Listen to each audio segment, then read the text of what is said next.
Good morning.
April, so nice.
It's an alarm clock. Hello? Hello? No, we'll get there. We'll get there. We'll get there. Yeah. Good morning. I call the meeting to order. I have glanced around the table and determined we have a quorum. And let's see, before we actually begin, there are two items I think we might celebrate. The first is to thank Dana for his reception the other night.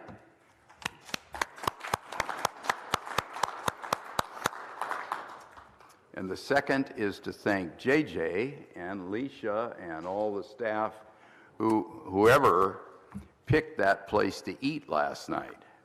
And I think that, I don't know what your meal was like, but those crab cakes I had to be right up there as about the best I'd ever had in my life. And one of my colleagues had the steak, and apparently that was equally good. So.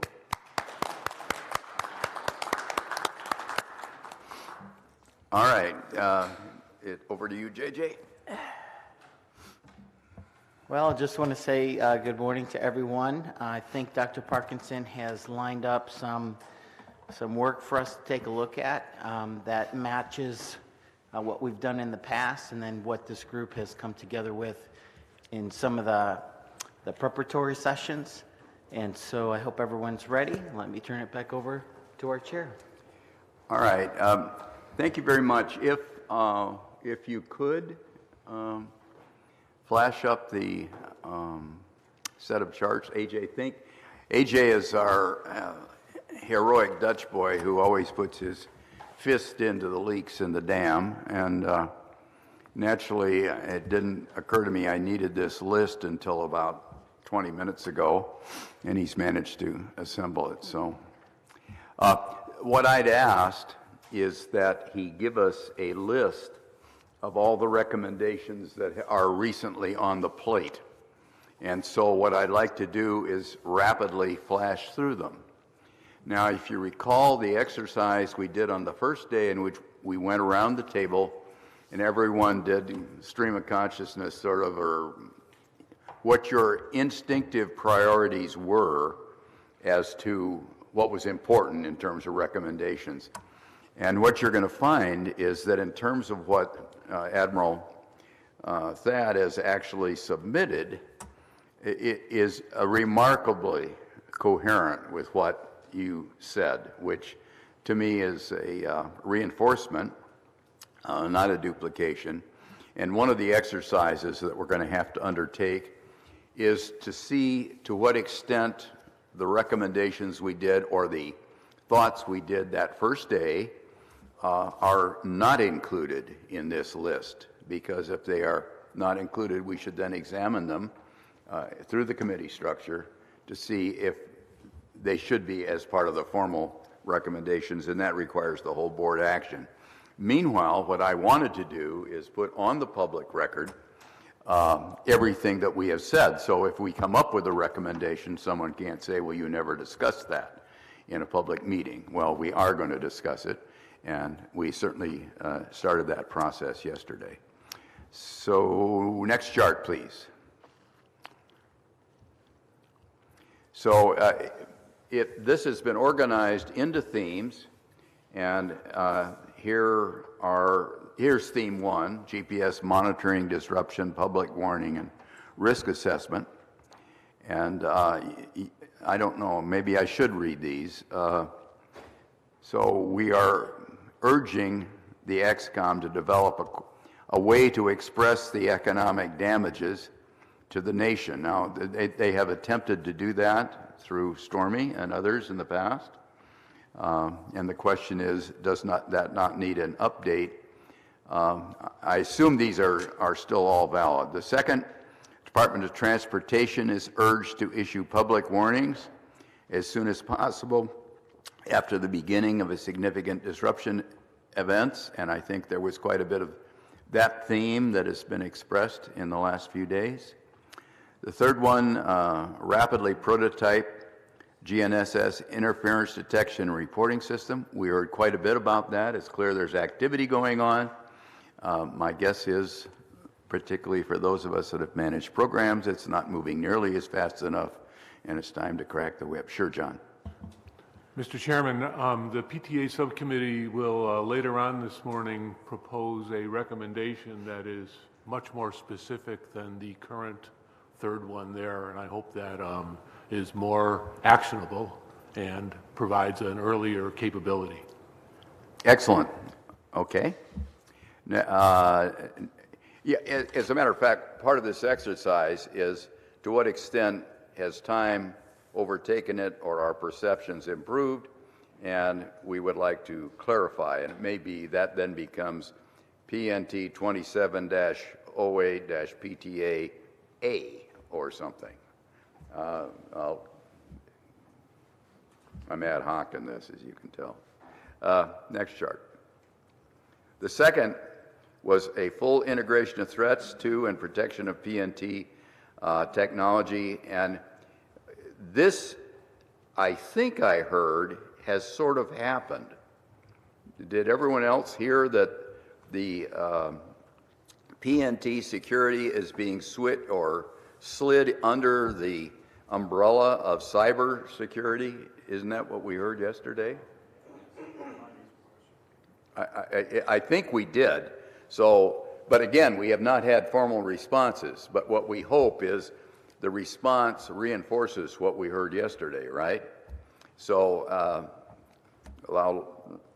let's take a victory lap on that one, maybe. Next chart. Need for greater role clarity in federal government, revision of, and this in particular, I don't know of the particular recommendations underneath it, but this one in particular was a theme that we came up with on our first day in terms of the overlaps and underlaps of various PNT activities, I'll say. And so in particular, we've got this HARS recommendation under here, and I think this particular location emphasizes the robustness rather than the high accuracy, but nonetheless, putting it somewhere, this is perhaps one place to put it. That's the 04. The 05 reflects a recommendation that then came out again yesterday from that committee in terms of education and training. I would suggest to us that we should try to make this more specific. I'm thinking, let me try a wild one. I'm thinking that they should fund scholarships in PNT. In other words, something very specific, that they should award each year at least 10 scholarships in the PNT area, or something like that, that has some real meat to it, and try to find somebody, I don't know, you probably look at Karen again and say, well, ask Karen to fund 10 scholarships in the area of PNT, or something like that to prime the pump. And just think that over. That isn't, I'm blue skying, okay? Okay. Could I just add? Yeah, I would agree with that. But another, looking at the wording there, I think I'd remove the jealousy out of that. The jealousy was the starting point of Right. this.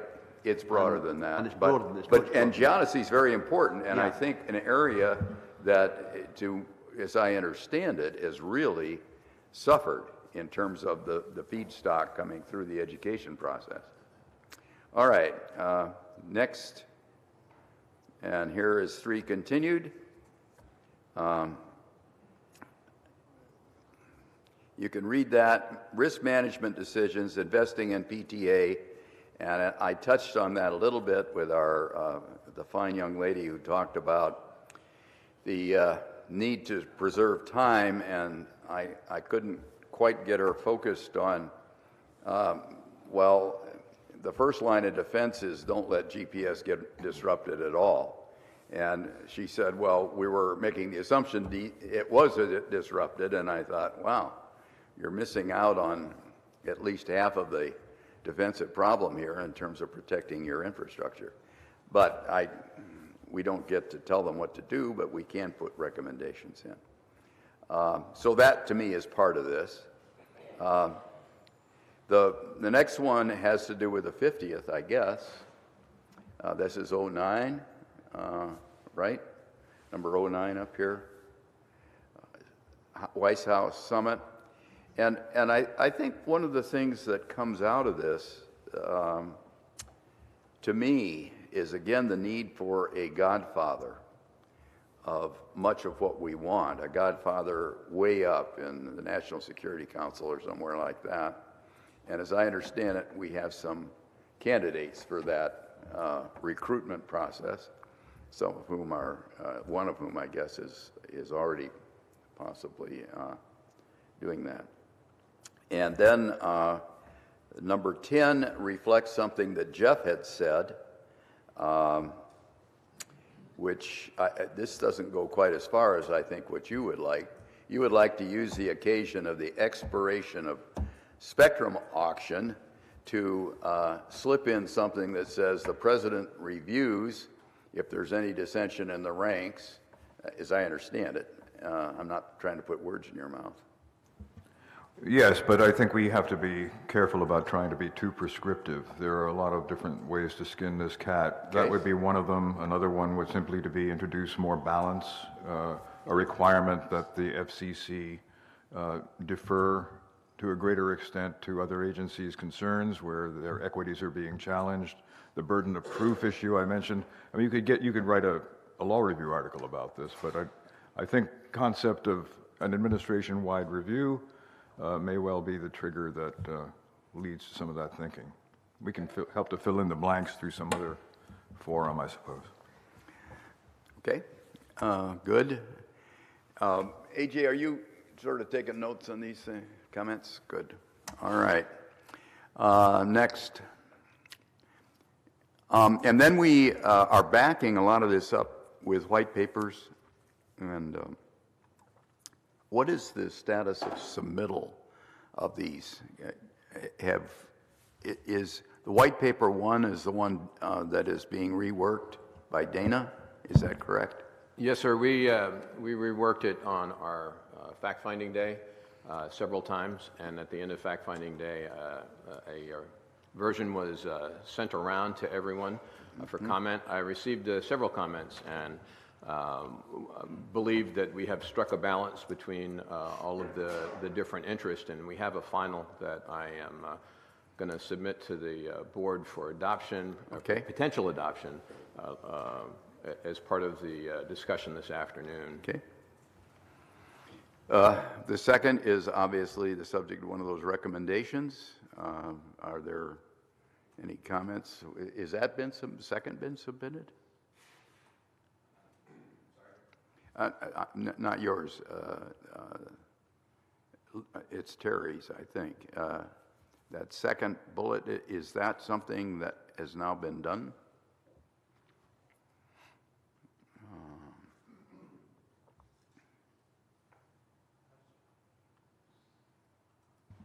To ensure that no, as far as I know, there's been no development there. All right, so that's something that is TBD. Next chart, please. This is something that was extensively discussed, and I know, I don't know that we have a white paper on it, though, do we? Frank is perhaps.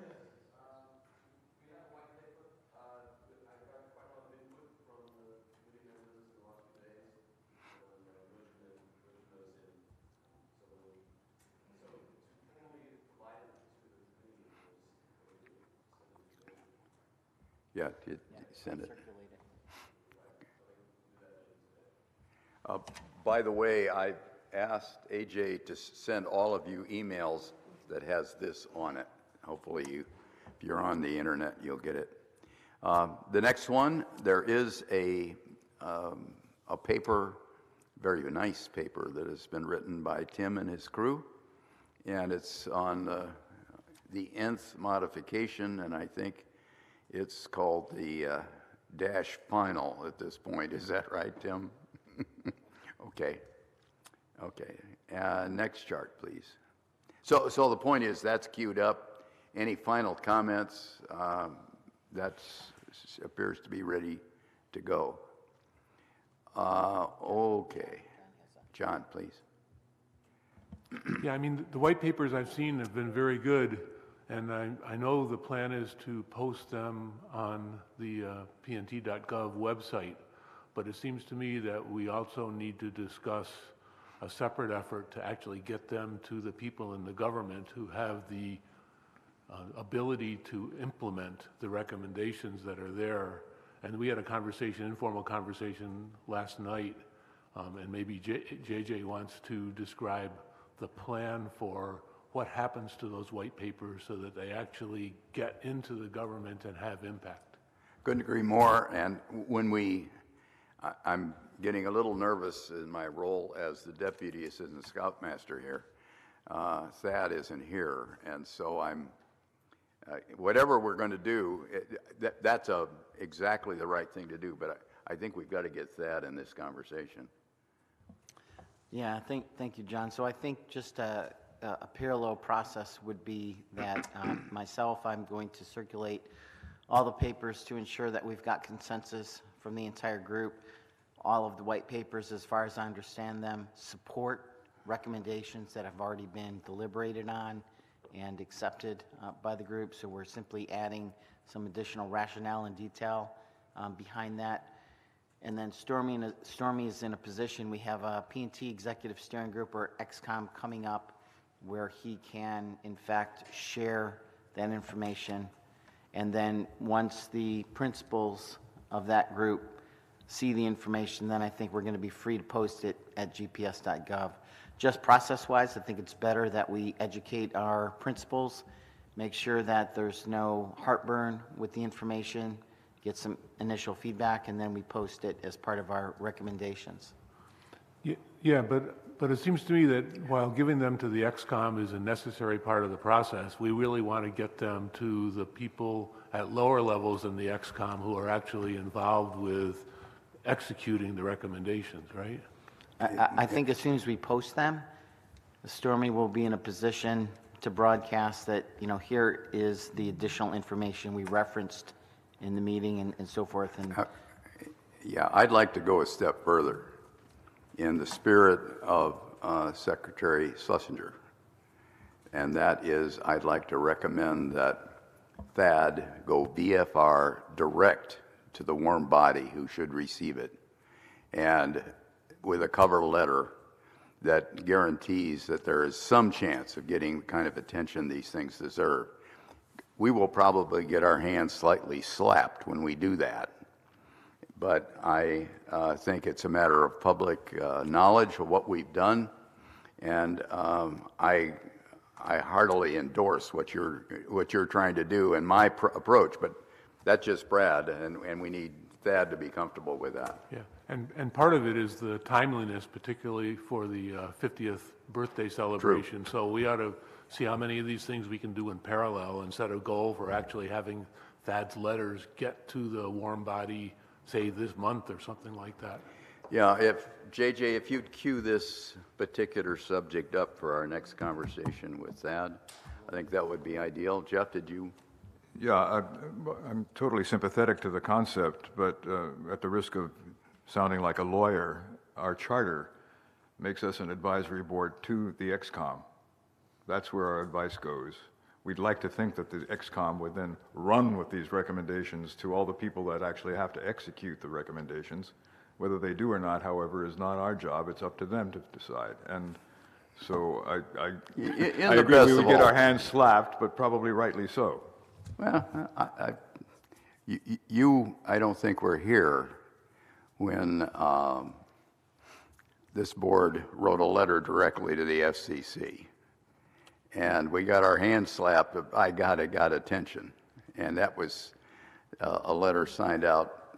It was mostly Jim Schlesinger, but he got me to go sign it.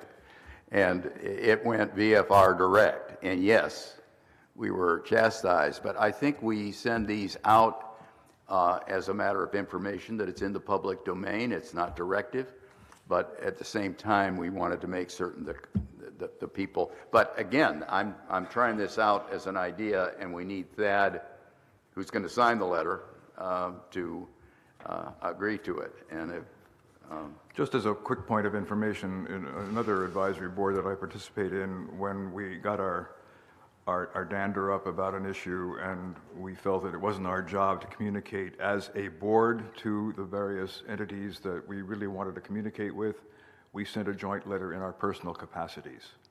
All right, that And might that's work. another, I mean, we're citizens, most of us. True.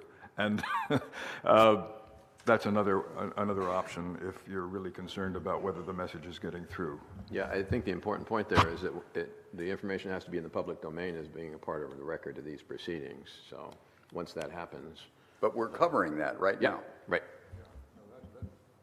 That's not the issue. The issue is what is the board's role and how do we communicate directly to the people that we want to influence. Thank you. I mean that, thank you.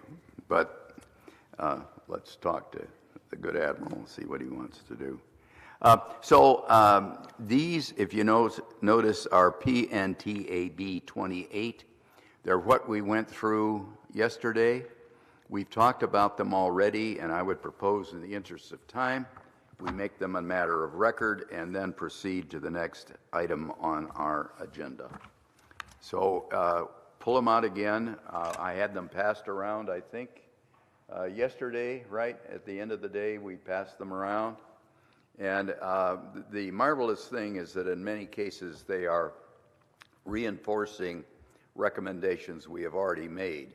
So if they come under one of your committees, double check, reflect back to the recommendations we've actually submitted, and come up with recommendations for modifications. Does that sound like it will work? Maybe, hopefully. All right. We have now floundered around a little bit, and it's after 9:15. Okay. So we're behind a little bit. I would urge all of our friends to be as succinct as possible, but we're going to ask our international members to give us their thoughts, and our representatives, their thoughts and observations. And having said that, let's start out with, is Renato on the line? Hello.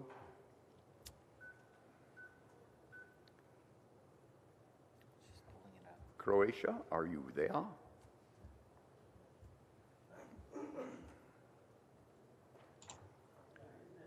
Brett, can you hear me? We can indeed. Thank you. Please proceed. Thank you first, Vice Chair, for giving me the floor, and greetings to all participants of this important meeting from Croatia. I'm really sad that I haven't been able to join you for the magnificent time you have here in Annapolis. And in my short report to the board, I would like to present a few thoughts and results of surveys and the activities I have encountered since our last meeting last year in Redondo Beach.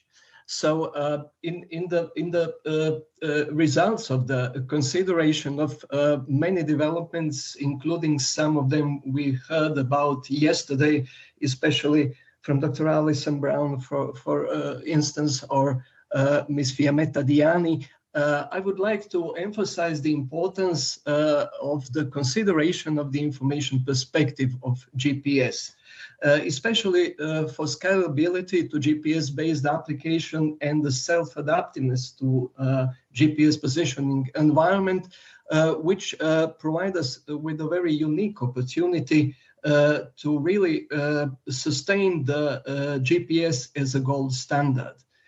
Personally, I believe that it is a good idea to consider what the other systems offer and what are the advantages of the other systems, but it is not such a good idea to just follow them and try to be comparable with them.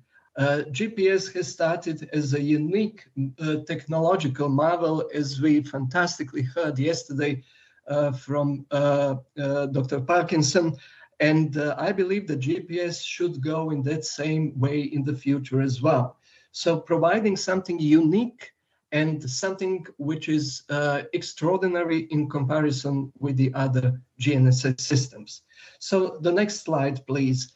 You have heard me referring to something called the positioning as a service in my previous presentations for the advisory board meetings. We have heard about the PNT as a service from yesterday's talk, but I would like to emphasize that the positioning as a service here is a truly result of the perspective and consideration of the information within the GPS positioning process. Enriched with the software-defined radio we all enjoy in our mobile phones, with the self-adaptiveness and environment awareness, the positioning process, the PNT, may be quite easily aligned with a particular GPS application. So it has become a more prevalent concept that the mobile unit, what we usually understand as a GPS receiver, has split its tasks into two domains, one referring to the mobile unit and the other one being more closely to the GNSS application. So the application work quite closely with the estimation of the position, velocity, and time. So the PNT service has gradually become the information perspective of the whole environment of the whole framework.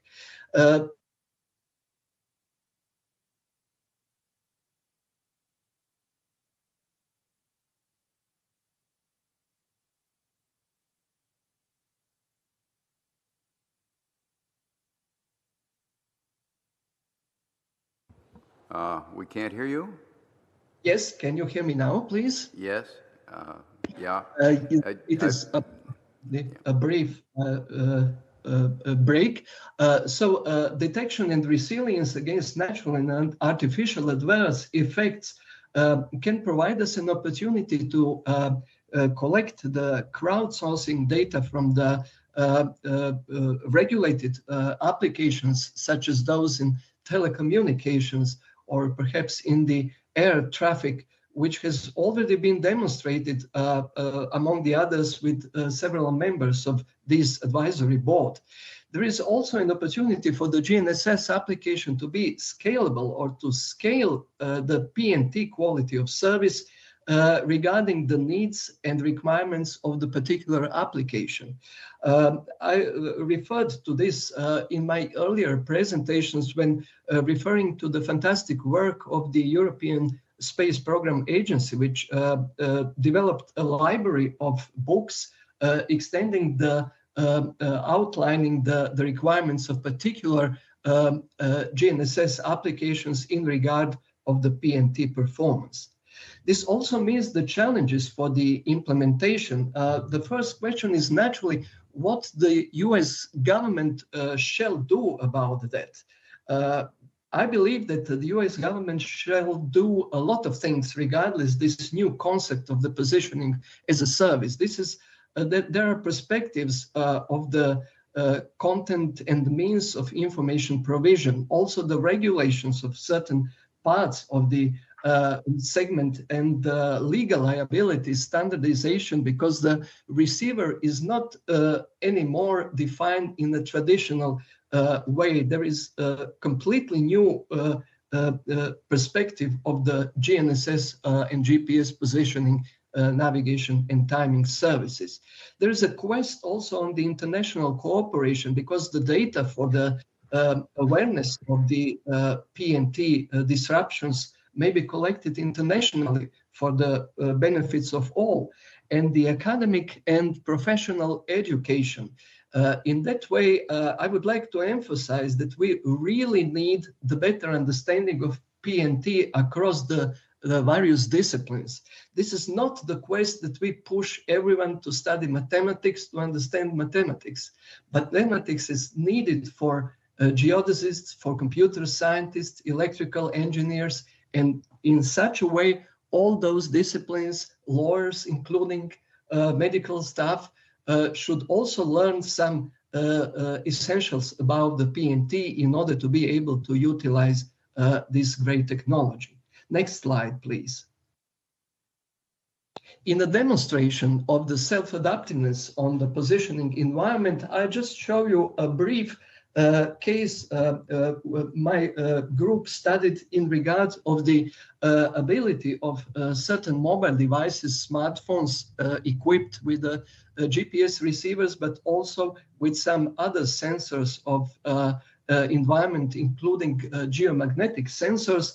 A work that has been published at one of the UN ICG events showing that a simple awareness of the geomagnetical conditions may serve in development of the self-adaptive machine learning-based correction model for the ionospheric effects.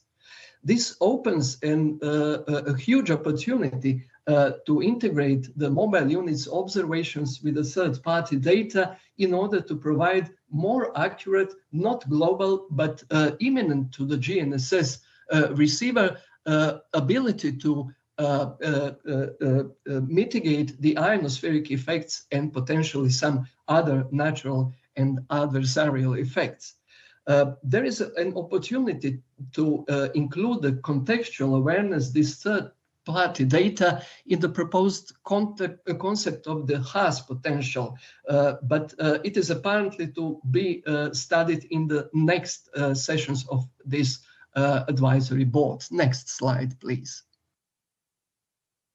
There are also some developments in Europe and worldwide I believe the participants of this meeting would be interested in.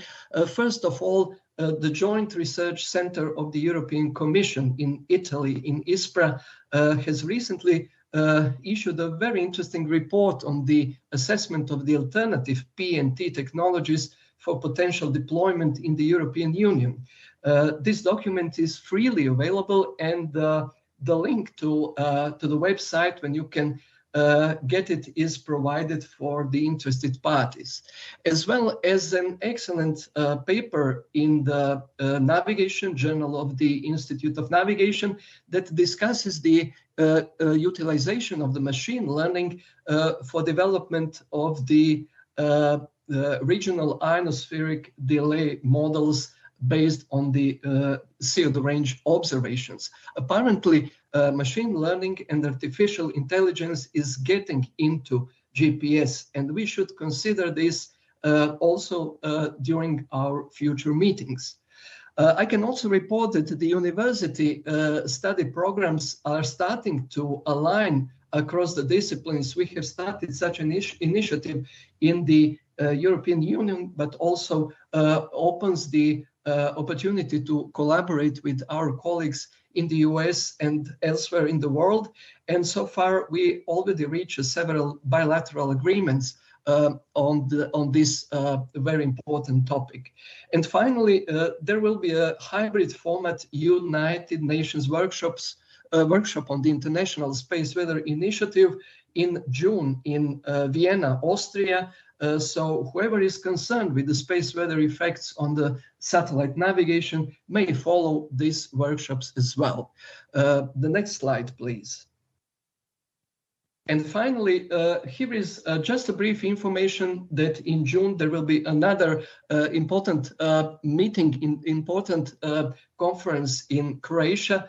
Baška Spatial Information Fusion Forum will address a number of issues and number of subjects related to this advisory board, especially satellite navigation, statistical and machine learning, predictive modeling, and spatial data information, description, identification, modeling, and prediction.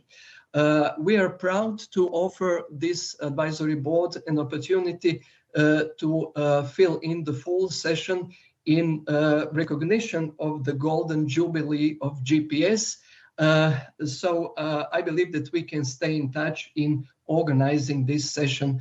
And I would like also to thank several members of this advisory board who already expressed their intention to participate to this event in Baška in Kirk Island on Croatian Adriatic. And with the last slide, I would like to thank you for your attention. Thank you for giving me the floor and to invite you to meet very soon in June in Croatia if you have any opportunity to do so. Thank you so much. Thank you very much, and thanks for that invitation. I hope some of us can take advantage of it. Let's move on then to Australia. Matt Higgins. Thanks, mate. Yeah, thank you. So at the last meeting, I presented on the development of our national roadmap for PNT. So I won't show slides. Because really the content hasn't changed. PNT is one of the 7 space priority areas in the Australian Civil Space Strategy. So the roadmap is actually now complete and has been for a while now. And it's been signed off by the steering committee, which involves senior management in the Australian Space Agency, Geoscience Australia, Department of Defence and Department of Home Affairs. So those 4 departments have kind of been the leading collaborators on the roadmap. Now that it's approved by the steering committee, it now needs to go to the head of the Space Agency and then to our minister. So obviously I can't predict when the minister will get around to approving it, but I'm hoping that it'll be published in the next few months and I'd be able to speak to it in more detail at our next meeting. I also presented slides at the last meeting on Southpan, and really that sort of detail hasn't changed that much, obviously, in such a large and long-lasting project, so the project is progressing.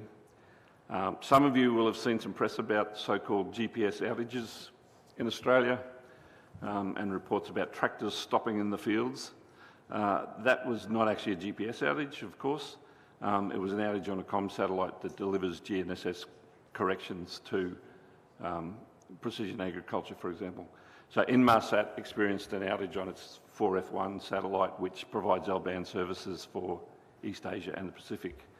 That Inmarsat outage did affect the Southpan services, and also a number of commercial differential GNSS service providers who use the same L-band transponders that were on that satellite.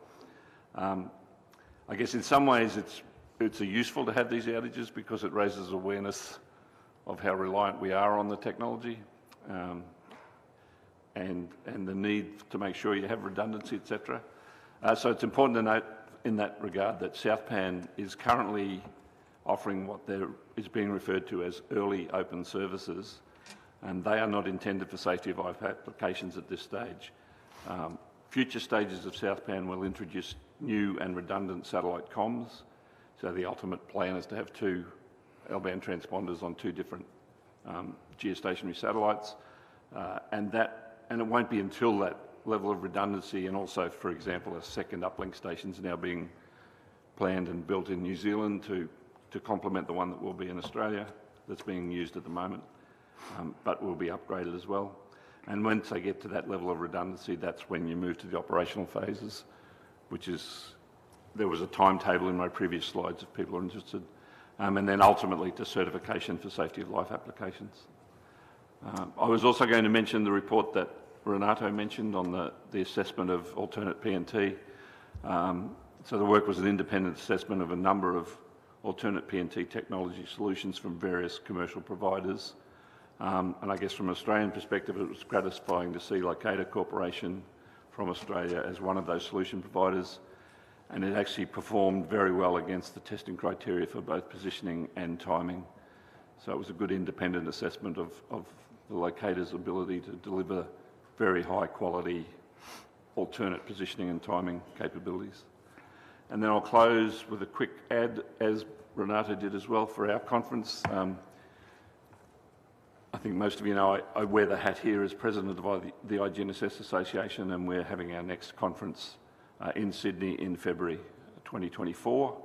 And if anyone's interested in speaking or attaching meetings to that event, please let me know, and we've been talking to Rick Hamilton about the potential of having a CGSIC meeting attached to that in February. So that's my report, sir. Excellent. I'm always struck by the fact that the Australians seem to have really adopted GPS, but then I suddenly realized you have a vast continent, and we're perhaps a marriage made in heaven in that case. So, Yes, if you tried to think of a country it was designed for, Australia's one of them. right, right. You were a problem looking for our solution, I guess. All right, thank you very much for that, and we will take that February meeting in Sydney to heart. The next speaker is Terry Moore, United Kingdom.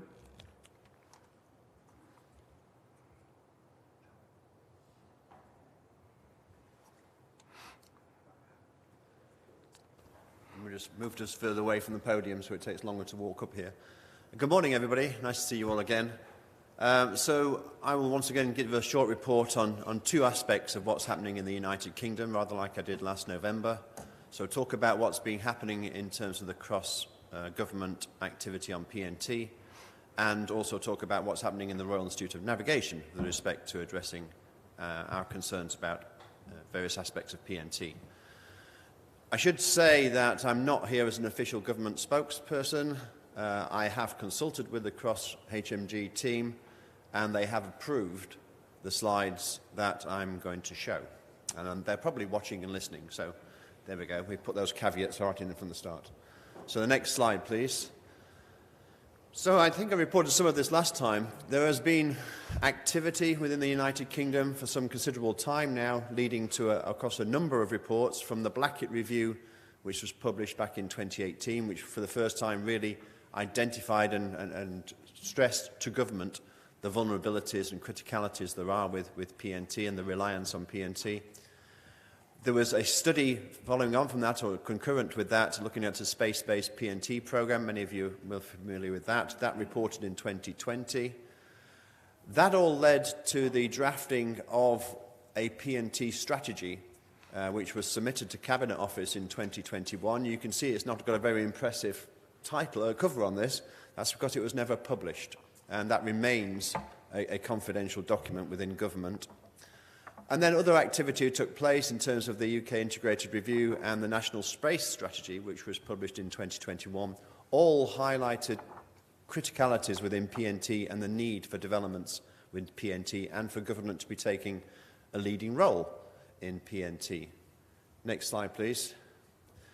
And that again came to a serious focus in 2022 when two parliamentary select committees, one for science and technology and one for defence, sat and met and considered various aspects in terms of the space infrastructure and the uses of that. And again, PNT was a key part of that, and really highlighted that the government needed basically to get on with doing something in simple terms.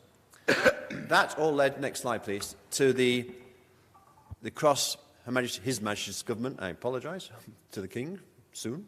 The Cross-HMG PNT Office Concept Demonstrator Profit, snappy title, as you can see. This is what I showed last time. So a team established within what was then a government department called BAYS. It's now got a more sensible title. It's now called DSIT, which is the Department of Science, Innovation and Technology. But at this time, the group sat within a previous name of department in the government. And that was to try and bring together everybody involved in PSC across all aspects of government, many, many different government departments represented there, to try for the first time to come up with, look at the options, come up with a clear strategy and a clear policy and actions that could be implemented within the government. I'll talk some more detail about some of the things down the bottom in the next slide, but looking at as you'd expect, at different aspects. So what is the current landscape? What are the aspects in terms of resilience and mitigation? What are the risks, the threats? How do we quantify those? What are the user requirements across different sectors? And how we should respond to that in terms of technology, in terms of international activities, and in terms of quick wins from that. There was a visit of that team to the United States in December last year, and a visit to Australia as well, as part of the activity taking place. Critical was this a group within the government, the Cross-HMG board, talking to other representatives within government and stakeholders through the community of practice, and then an independent expert group of around about 15, 20 experts from industry and academia across the country, and that's where I sat. So I was in that little bottom right-hand corner of the slide there. Next slide, please. So what was considered and what was concluded? Well, those are two quite different matters.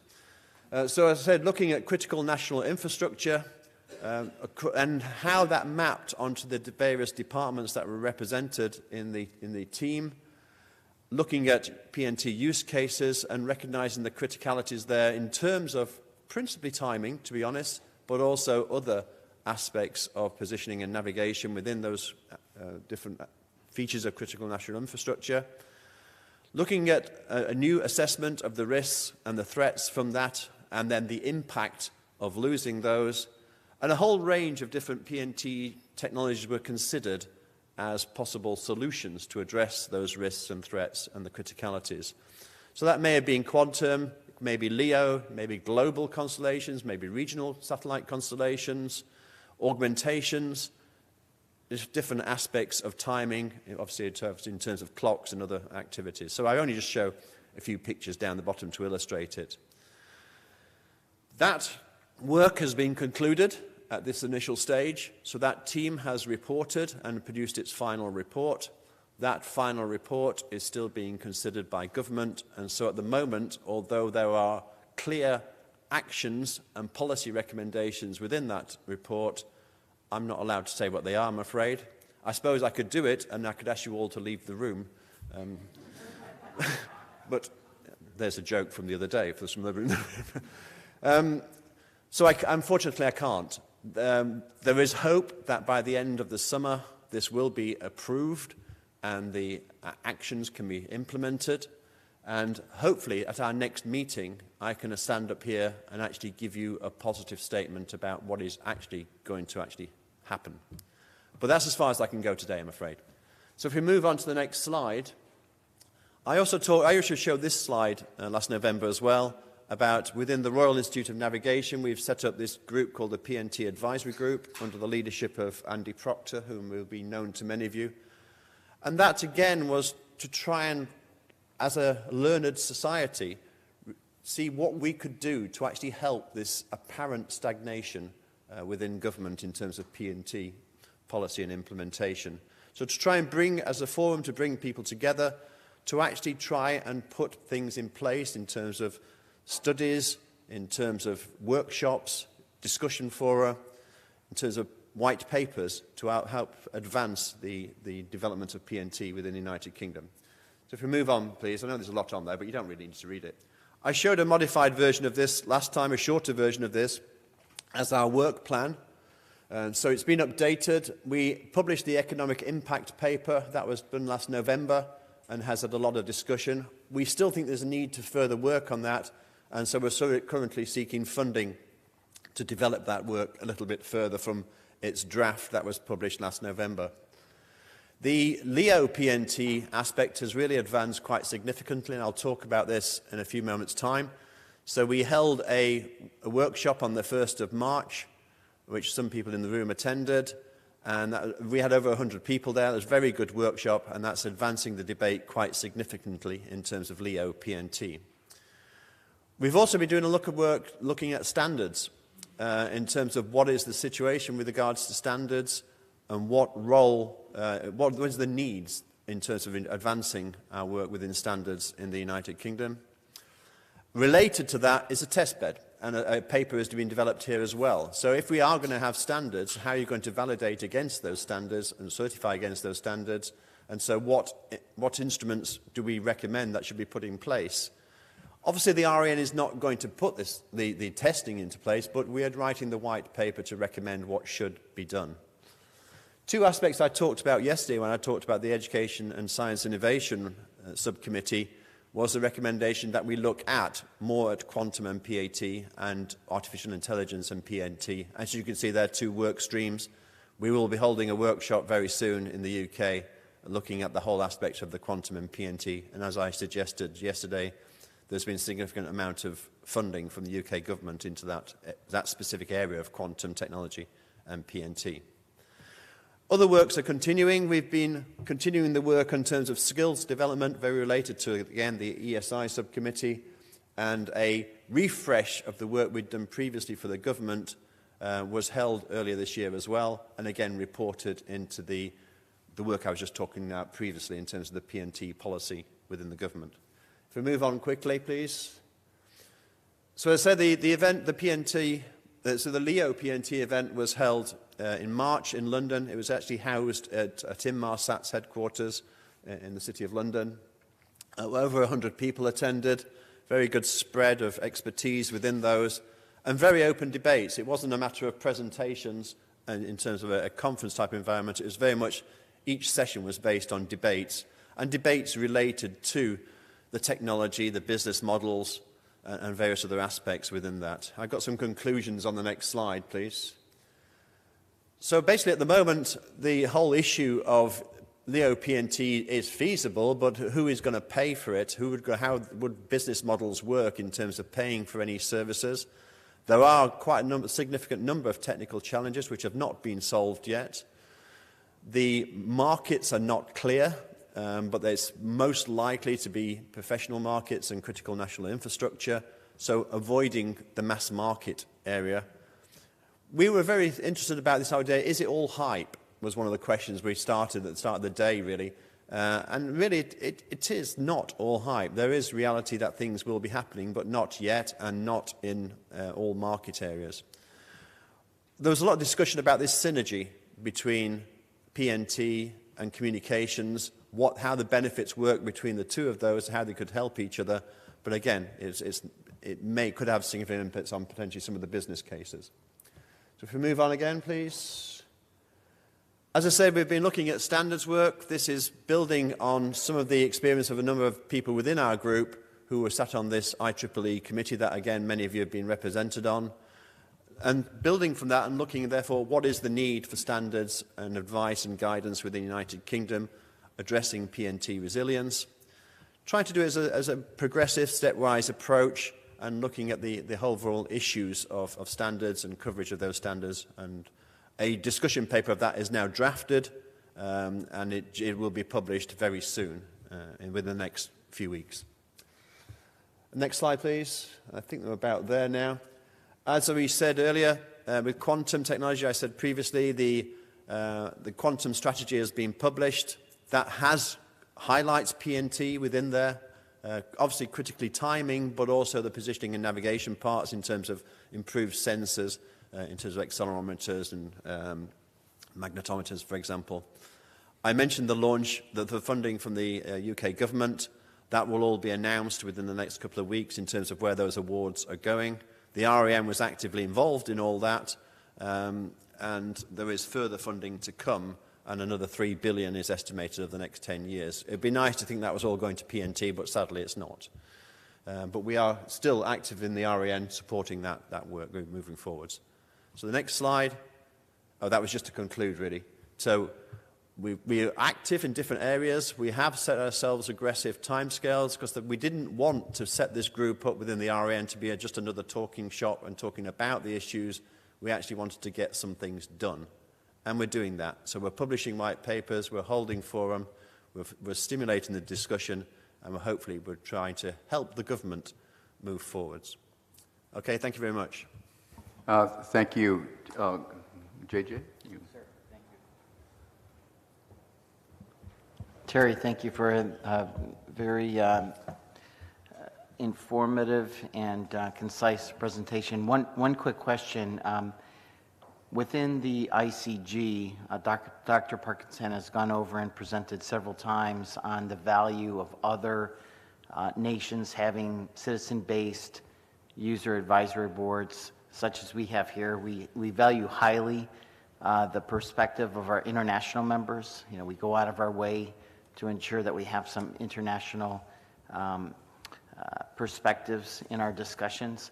So now that several nations, such as the UK, have put up their own advisory boards, is there any thought to inviting U.S. personnel so we can continue the cross-pollination at the user level? I think I'd answer that in two ways. So within the the official cross-government work, there has been recommendations that there should be user advisory groups, or whatever you want to refer to them as. So that is one of the considerations that went forward into the report. I can't, obviously, I say I'm not giving any details about the outcomes of that report. In terms of the RAN, we have just set that up as an internal group within the Royal Institute of Navigation. But there are many US members, thank you very much, of the Royal Institute of Navigation, and we have been considering expanding the membership of that advisory group to include US representatives, but others as well. So yes, I think is the answer. Okay. Thank you. Terry, could you just give us a succinct summary of where the UK stands relative to Galileo and putting up MEOs? Okay. I think I can give an answer with respect to Galileo, yes. So the United Kingdom is no longer involved in any way in the Galileo program.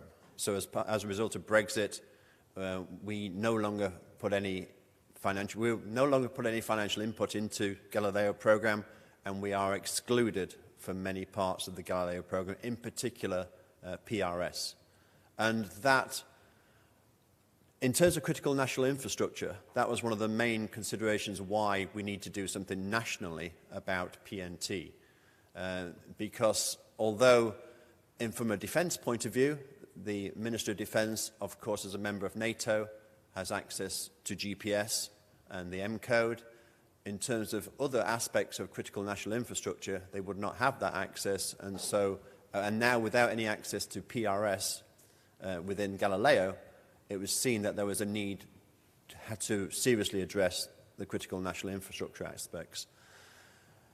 So, and the other aspect, I guess, related to that is EGNOS, the equivalent of WAS, of course. The UK no longer subscribes to EGNOS either, which means that in terms of certification of movements in airspace in the United Kingdom, EGNOS cannot be used for that. So there have been two, that again is steering the considerations within the PNT policy and actions I'm talking about. So how does the UK address that need for a certifiable augmentation for GNSS in UK airspace if we're not using EGNOS? So those are all drivers that are going into it. I won't answer the last question, Brad, because that suggests something about the conclusions of those considerations. And you can see I'm being very careful about what I say. So, my old friend Terry, listen, so you cannot tell us whether you are contemplating a parallel development to Galileo along the lines of GPS, another GNSS supplement or something. That's in the decision hopper. Is that what I'm hearing? Yeah, you're correct. All right, You're correct. I cannot tell you. Okay, fine. That's fair, and I appreciate your need for keeping that quiet. All right, thank you very much. You're welcome. Sure. Terry, forgive me, before you are allowed to depart, I couldn't resist the opportunity, since you've given us this briefing on the advisory group. Do you have any comment? Are there? I guess the first question is, how often does your advisory group meet within the Royal Institute, and are there other elements of similarity or difference that might inform the work of this advisory board? And I particularly like your reference to a learned society analogy. I think we should call ourselves a learned society. I like that very much. But seriously, are there comments that you have based on that experience regarding our experience? I guess that's one of the issues that we're doing it under the banner of the Royal Institute of Navigation, and we are a charitable organisation, a learned society, a professional body, similar to the ION, obviously, in the United States. So that constrains what we can and can't do to some extent. We're not allowed to be lobbying, but we are there to facilitate discussion and to provide independent advice. And that independence is one of the things we've really tried to stress, because there are other bodies in the United Kingdom concerned with PNT. The trade body within the space industry, UK Space, has a PNT committee. But they're very much, they don't have perhaps the same air of independence that we have, because we are just doing it under the banner of a learned society. And therefore, the government, I need to be careful about what I say, but the government listens to them in a different way than perhaps they would listen to a learned society. And so we're very conscious of that. We're very concerned and conscious that we remain independent and we don't lobby, but we provide balanced and independent advice, is what we're trying to do. In terms of how often we meet, we are meeting around about every month or 6 weeks at the moment, as time requires, really. I mentioned the forthcoming PNT workshop, and so that is the next main action item. We've been talking about that every couple of weeks at the moment. So it's a small, active group. There's fewer than 10 of us on the advisory group, and so fairly nimble, and we're able to be responding, and hopefully, as you can see, doing work fairly quickly. Thank you. Thank you very much, Terry. Let's move on. We're slightly behind schedule. Dana, your views as an independent representative. You are independent, right? Yes, sir. We are a 501c3, scientific and educational public benefit charity, and while we have, as most of you know, while we have corporate members and supporters, the IRS regulations require that they support our mission as opposed to us supporting their interests. So, it was 1996, the year of the unforgettable humiliation. China was outraged at Taiwan's international efforts for recognition as an independent nation. China had amassed 150,000 troops in Fujian province along the shores of the Taiwan Straits. There were artillery exercises, amphibious landings, naval maneuvers. The United States immediately became concerned and sent 2 aircraft carrier battle groups to the strait in order to monitor the situation. It became known as the Third Taiwan Strait Crisis. As part of intimidating Taiwan, the People's Liberation Army fired 3 missiles aimed to a point in the sea about 16 clicks off the Keelung Taiwanese military base. One of them landed on target in the water. 2 went missing. The People's Liberation Army said that this was due to the United States Air Force diddling with the GPS signals that were guiding the missiles. The event became known to the People's Liberation Army and within China as the unforgettable humiliation. And it spawned, in China's long game, a 24-year effort that resulted in Beidou,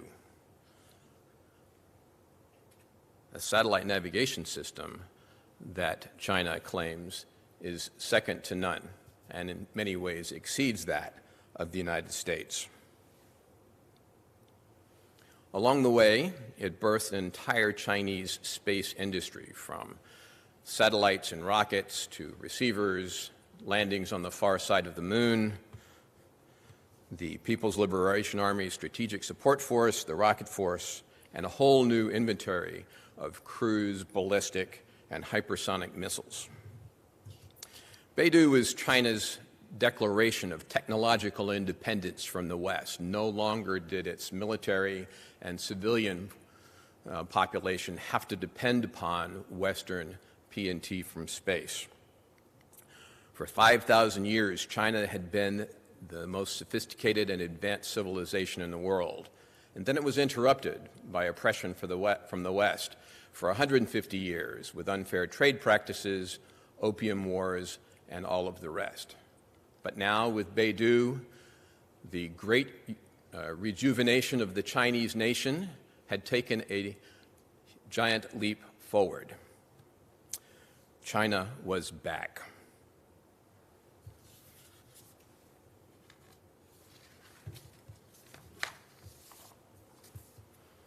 And here we are, with a 70-year-old President Xi who, like his 70-year-old friend Vladimir Putin, is keenly aware that leaders don't create legacies in their 80s.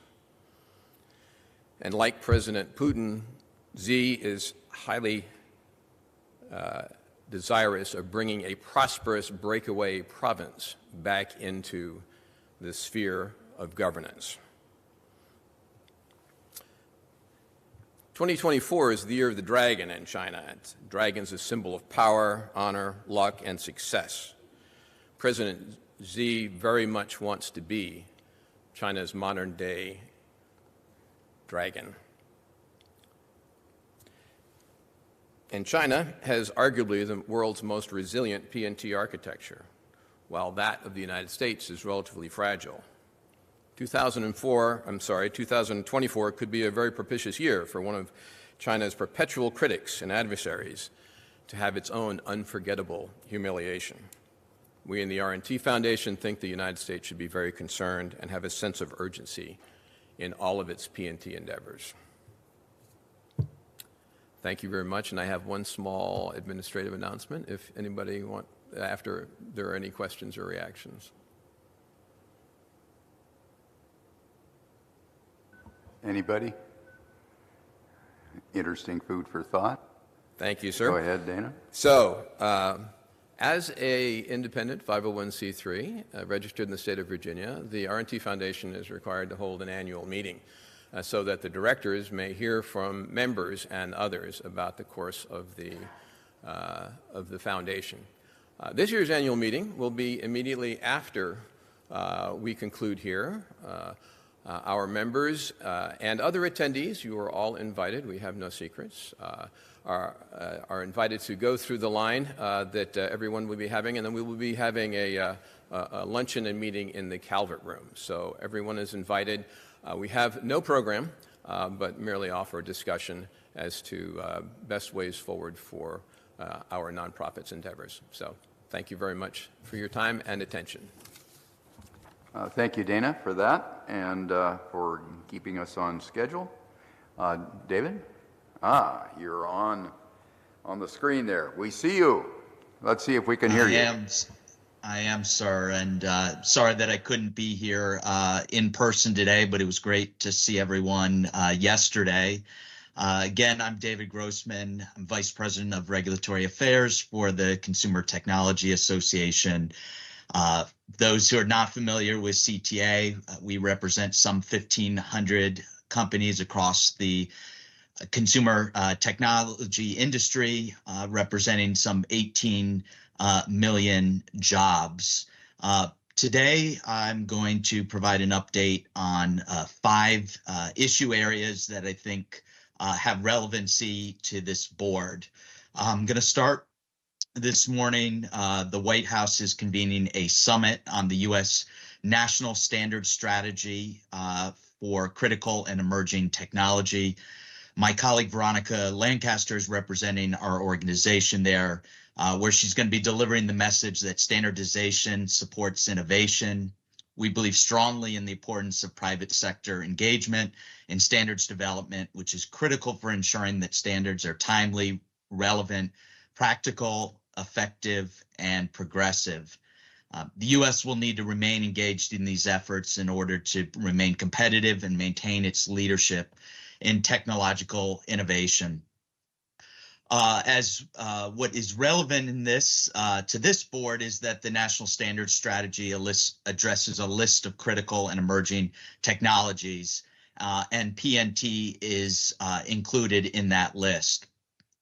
The strategy focuses on 4 key objectives to prioritize critical and emerging technology standards development, investment, focusing on bolstering investment in pre-standardization research to promote innovation, cutting-edge science, and transnational research to drive U.S. leadership. Participation, committing the U.S. government to engage with the broad range of private sector, academic, and other key stakeholders, including foreign partners. The third objective focuses on workforce, investing in education and training stakeholders. And then the fourth, integrity and inclusivity. The U.S. government will harness the support of like-minded allies and partners around the world to promote the integrity of the international standards system, to ensure that international standards are established on the basis of technical merit through fair processes that will promote broad participation from countries around the world. I also think notable, given the many federal agencies that take part in this board, as part of the press release the White House issued this morning, they note that a number of U.S. agencies have already demonstrated their commitment to the strategy, among them being the Department of Transportation, NTIA, NIST, FCC, among other agencies. So that's something you can find the announcement at whitehouse.gov along with the strategy, which is about a 14-page document. So it's a fairly easy read. The next issue I wanted to talk about was the lapse in the FCC's Spectrum Auction Authority. Of course, as background, Congress initially established the FCC's Auction Authority in 1993. And until this March, that authority had never lapsed. And of course, during its 30-year history, the auction authority and process has enabled the agency to raise more than $233 billion for the U.S. Treasury, which has helped unlock thousands of megahertz of spectrum and in turn powered each new generation of wireless technology. I authored an op-ed on this topic a few weeks ago, highlighting in particular why Spectrum Auction Authority is so important for consumers and from a U.S. leadership standpoint, particularly as we go into the World Radio Conference later this year. U.S. leadership has been so important in the wireless community, and not having this authority is a real detriment to our leadership. So I don't have any update on where Congress is on this. There have been attempts to either get a short or long-term extension, but at this point, there is not anything moving and the authority has lapsed. Third issue I want to talk about is receiver performance. I think that in our last board meeting, I talked about the FCC's notice of inquiry, which they had issued last summer, seeking comment on the role of receiver performance in the agency's management of spectrum. And while GPS is not directly mentioned by name in the item that was just recently voted on, it's clear that it's very much of mind in the high-level principles that were adopted by the FCC at last month's meeting. And in that statement, they note that the property of receivers and their immunity to out-of-band interference in particular offer an increasingly promising pathway to managing spectrum needs. Talks about receivers authorized for a use in a service should, as a general matter, be designed to mitigate interference from emissions from outside of their services, assigned frequencies, or channels. When the NOI was published last year, my organization, in the reply comment, after reviewing the record, noted it's clear that a voluntary industry-led approach to enhancing spectrum performance is most likely to be successful, and that the Commission should focus its efforts on promoting participation in voluntary industry-led approaches, which are succeeding to increase spectrum efficiency. And we noted at the time that to the extent that the Commission were to move forward with any voluntary guidance or policy statement, the record supports the need for additional dialogue before such guidance is issued. And as I referenced at the April meeting, the Commission approved a high-level set of principles on how the Commission intends to manage spectrum going forward. It was a 4-0 vote. And in that policy statement, it outlines guidance within 3 categories. first around the physical realities of interference that apply to transmitters and receivers in all spectrum-based services. The second is about the Commission's expectations about the shared responsibility of transmitter and receiver systems to coexist with other services in spectrally proximate bands. And then the third is around the role of reliable data in the FCC's technical analysis of spectrum issues. I will note about this statement of principles. It is not a regulatory, legally binding document. It's about guidance, although I will note that FCC Commissioner Symington has recently indicated that he still would like the FCC to move to a notice of proposed rulemaking related to receiver performance. So very, very relevant to this group, and we'll continue to closely monitor, and I will update the board at future meetings. Fourth, wanted to address the NTIA's national spectrum strategy.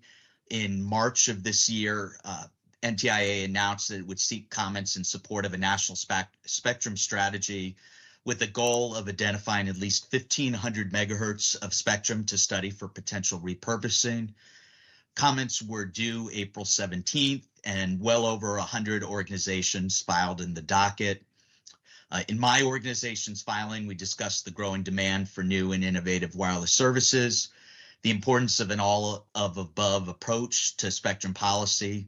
So that means low, mid, and high band frequencies, and embracing licensed, unlicensed, and hybrid models. And as well, the need for better federal coordination between agencies, which has certainly been a theme in our discussions of the PNT Advisory Board. Would also call the board's attention to the filing of the GPS Innovation Alliance in response to the spectrum strategy. My former organization, they talked about NTIA needing to recognize the critical differences between communications and navigation systems, and supporting the maintenance of spectrum environment that groups like services together. They also encouraged NTIA to endorse the 1 dB metric for evaluation of harmful interference to navigation services, and relying on the expertise of federal stakeholders responsible for the operational management of these spectrum services. Finally, last update is on the recently announced FCC Space Bureau. FCC Chairwoman Rosenworcel launched the agency's Space Bureau and Office of International Affairs last month. And I will note the Space Bureau's mandate includes serving as the FCC's focal point for coordination with other U.S. government agencies on matters of space policy and governance, in collaborating with the Office of International Affairs for consultations with other countries, international and multilateral organizations, and foreign government officials that involve spectrum, satellite, and space policy matters.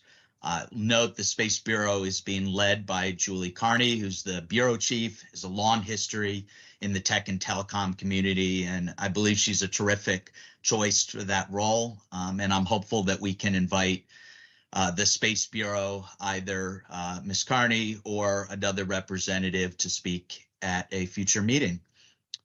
So that is my update for the board today. I'm happy to take any questions. Thank you very much, David. Any comments, questions? Yeah, you're doing some very, very good work.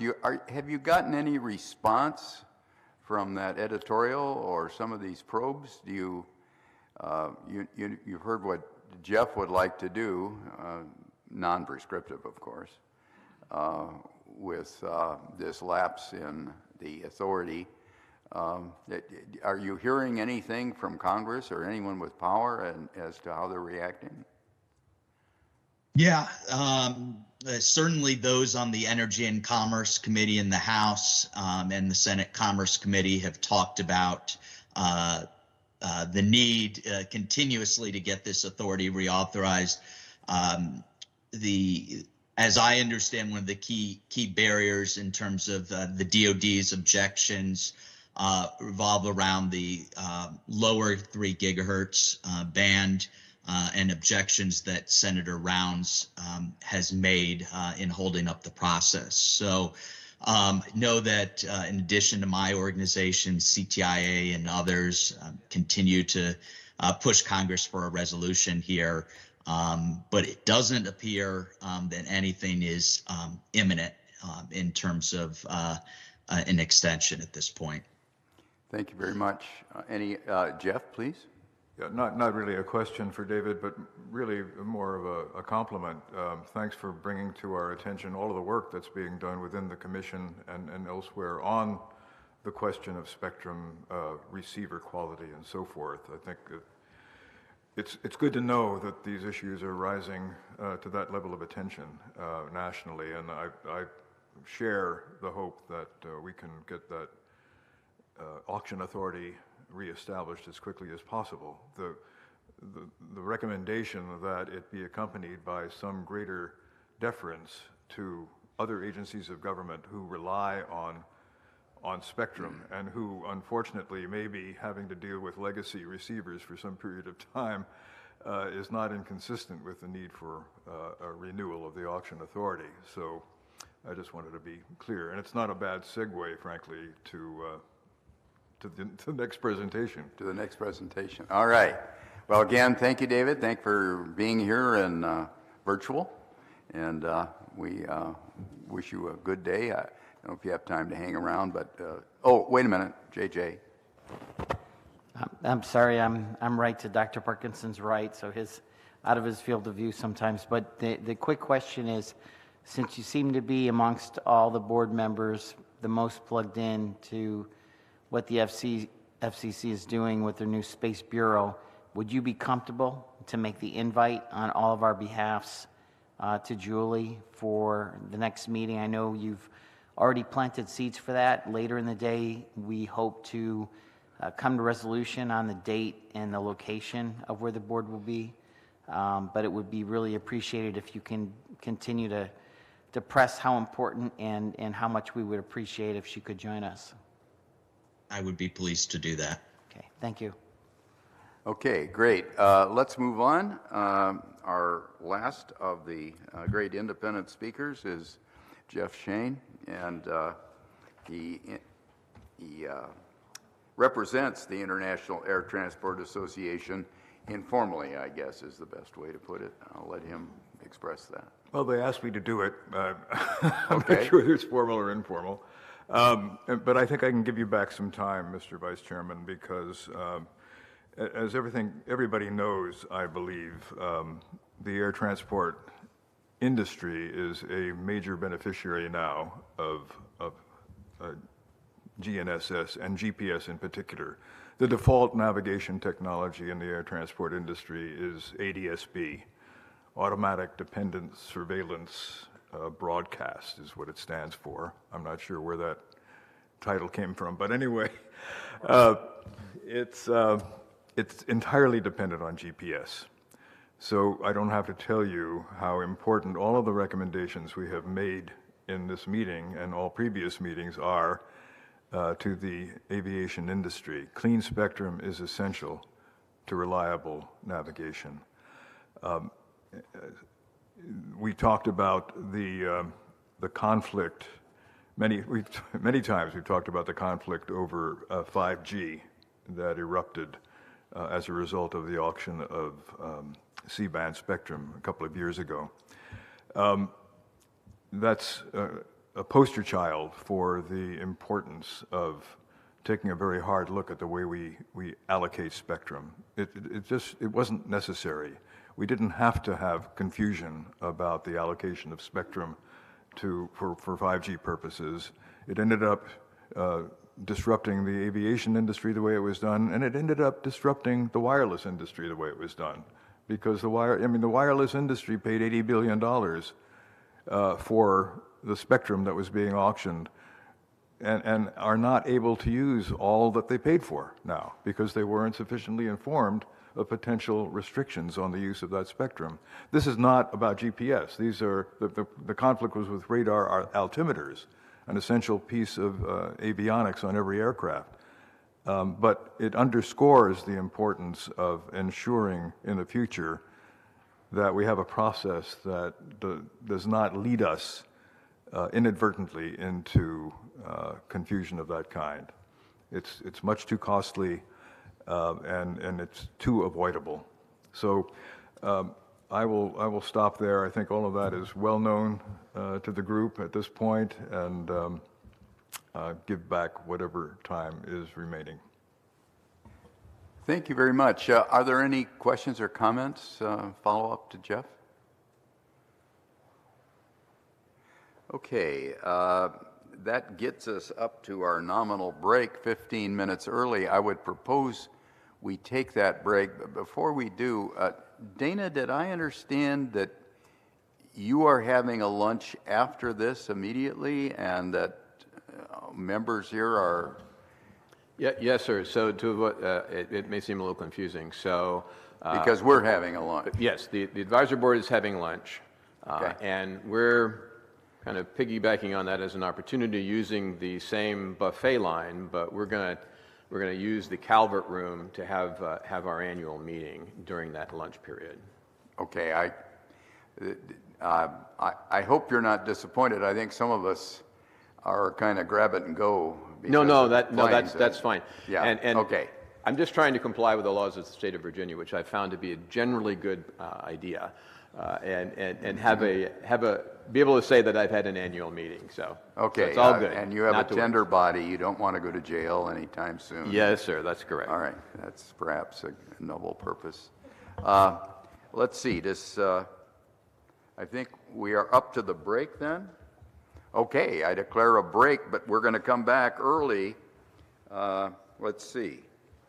We're going to come back it was a 10-minute break. Well, let's see, 10:55. We can come back at 10:45. The next, the round table was scheduled for 10:55, so instead we're coming back at 10:45. All right, and please be on time. We'd like to wrap this up.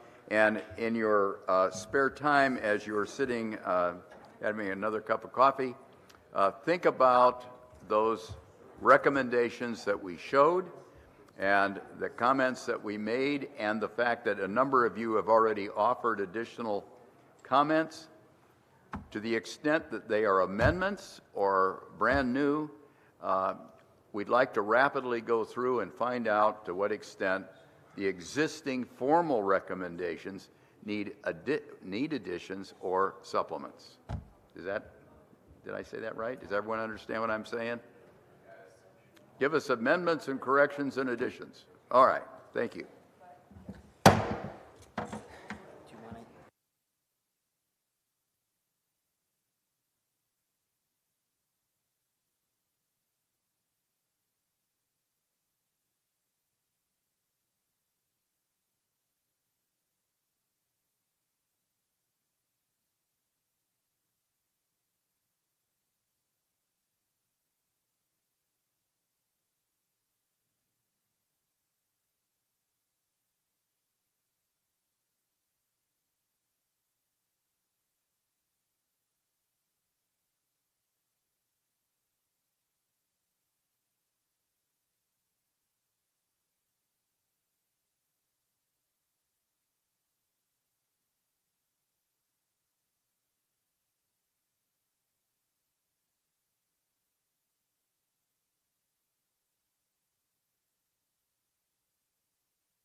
Could I ask you to reassemble, please? Reassembly time.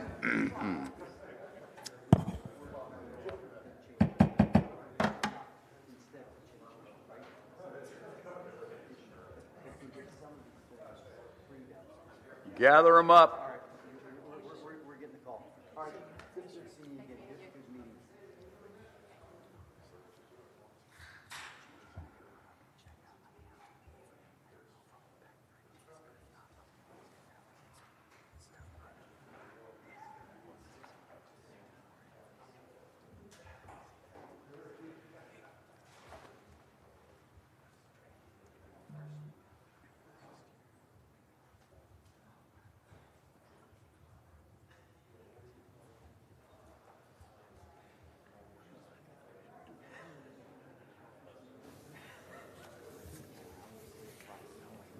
All right, I have 45 minutes after the hour, and that was when we were to reconvene. And I see Frank and Brian. Here they come.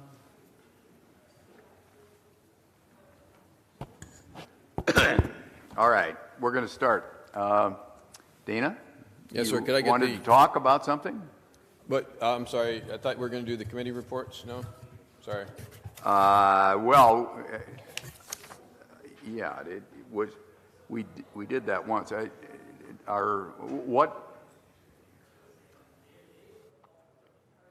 We kind of did that yesterday, but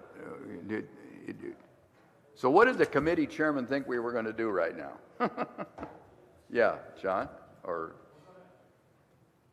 Yes, sir. So I was thinking, kind of following the format from last time, that we had introduced some issues yesterday, and we've been deliberating on them, and so the subcommittees would have the opportunity, as last time, to offer recommendations for the board to consider and adopt. Okay, that's fine. I think the message was confused, and that's my fault. I think some people presented recommendations yesterday. Yes, sir, and some but people didn't. So let's go through what we have. Okay. And yes, please. But I would suggest we have to keep this succinct, or we're not going to get through this again. Agree. All right. If you would, please. Yep. So if you could. Are you up to number one? Yes, you are. Purely by random happenstance. Yes, sir. Please. So. You've got the floor. Yes, so if I could have the slides up again. So as we discussed yesterday, okay, next one please. Our big effort has been the white paper in support of the celebration. And if you could call the white paper up just for a second. We did work, so this is a communications piece, but it is communicating the essence of the mission from the Strategy, Policy, and Governance Committee. So we worked hand in glove with those folks in order to craft it the appropriate way. We have a draft that has been sent around that everybody's had the opportunity to look at and make suggestions on. We think that there's always room for improvement, but the draft is at a kind of a middle point right now between various interests, and we would offer it to leadership as a tool. We suggest that the advisory board adopt it as a tool for leadership to engage with the administration and various officials as appropriate, and of course modify it to leadership's use and to the audience as appropriate. But we think that at this point the subcommittee is pretty much done with it, and we offer it for adoption and offer it to leadership. Would you just highlight? I can see the recommendation. Sure. Could you bring it up as one page at a time? Is that possible? Why don't you just go up and read it? Okay. Just the recommendation part.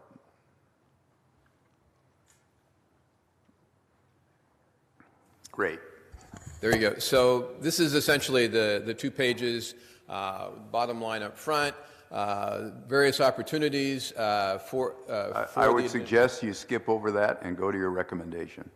Yes, sir. So go to the very end, and the recommendation is essentially as we had made at the last, the white paper really just reinforces the recommendation that the advisory board adopted at the end of the last meeting to raise awareness of GPS contribution with a celebration, and that we would hope, and the intent would be that would lead to improvements in agility and focus of PNT governance, and that that also would lead to implementation of a systems approach to resilient PNT architecture in benefiting the nation in security and prosperity. So that's the essence of the white paper. Everything else is is in support of that. Would we be out of line to suggest which department or agency should lead that? Jeff? So that's not included in the white paper. Again, we offer the paper to the board for adoption as a leadership tool, and we didn't want to be too prescriptive. And in fact, I'm aware of that, but should we recommend that they consider Department X to lead that? I'll leave Jeff? that up to discussion. I'm worried that this falls on the cutting room floor unless we at least give them something to say yes or no to. I would underscore what Dana has continued to refer to as a tool for leadership. I mean, we made the point here. I made it directly to the Department of Transportation. You heard me yesterday talking to Robert Hampshire.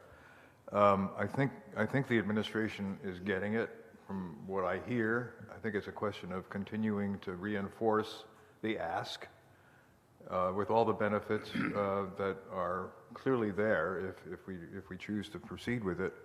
I'm less worried about, frankly, what it actually says in the paper, and whether the paper says, and we think it should be this department or that department or any other department. I think that's what the administration is going to figure out.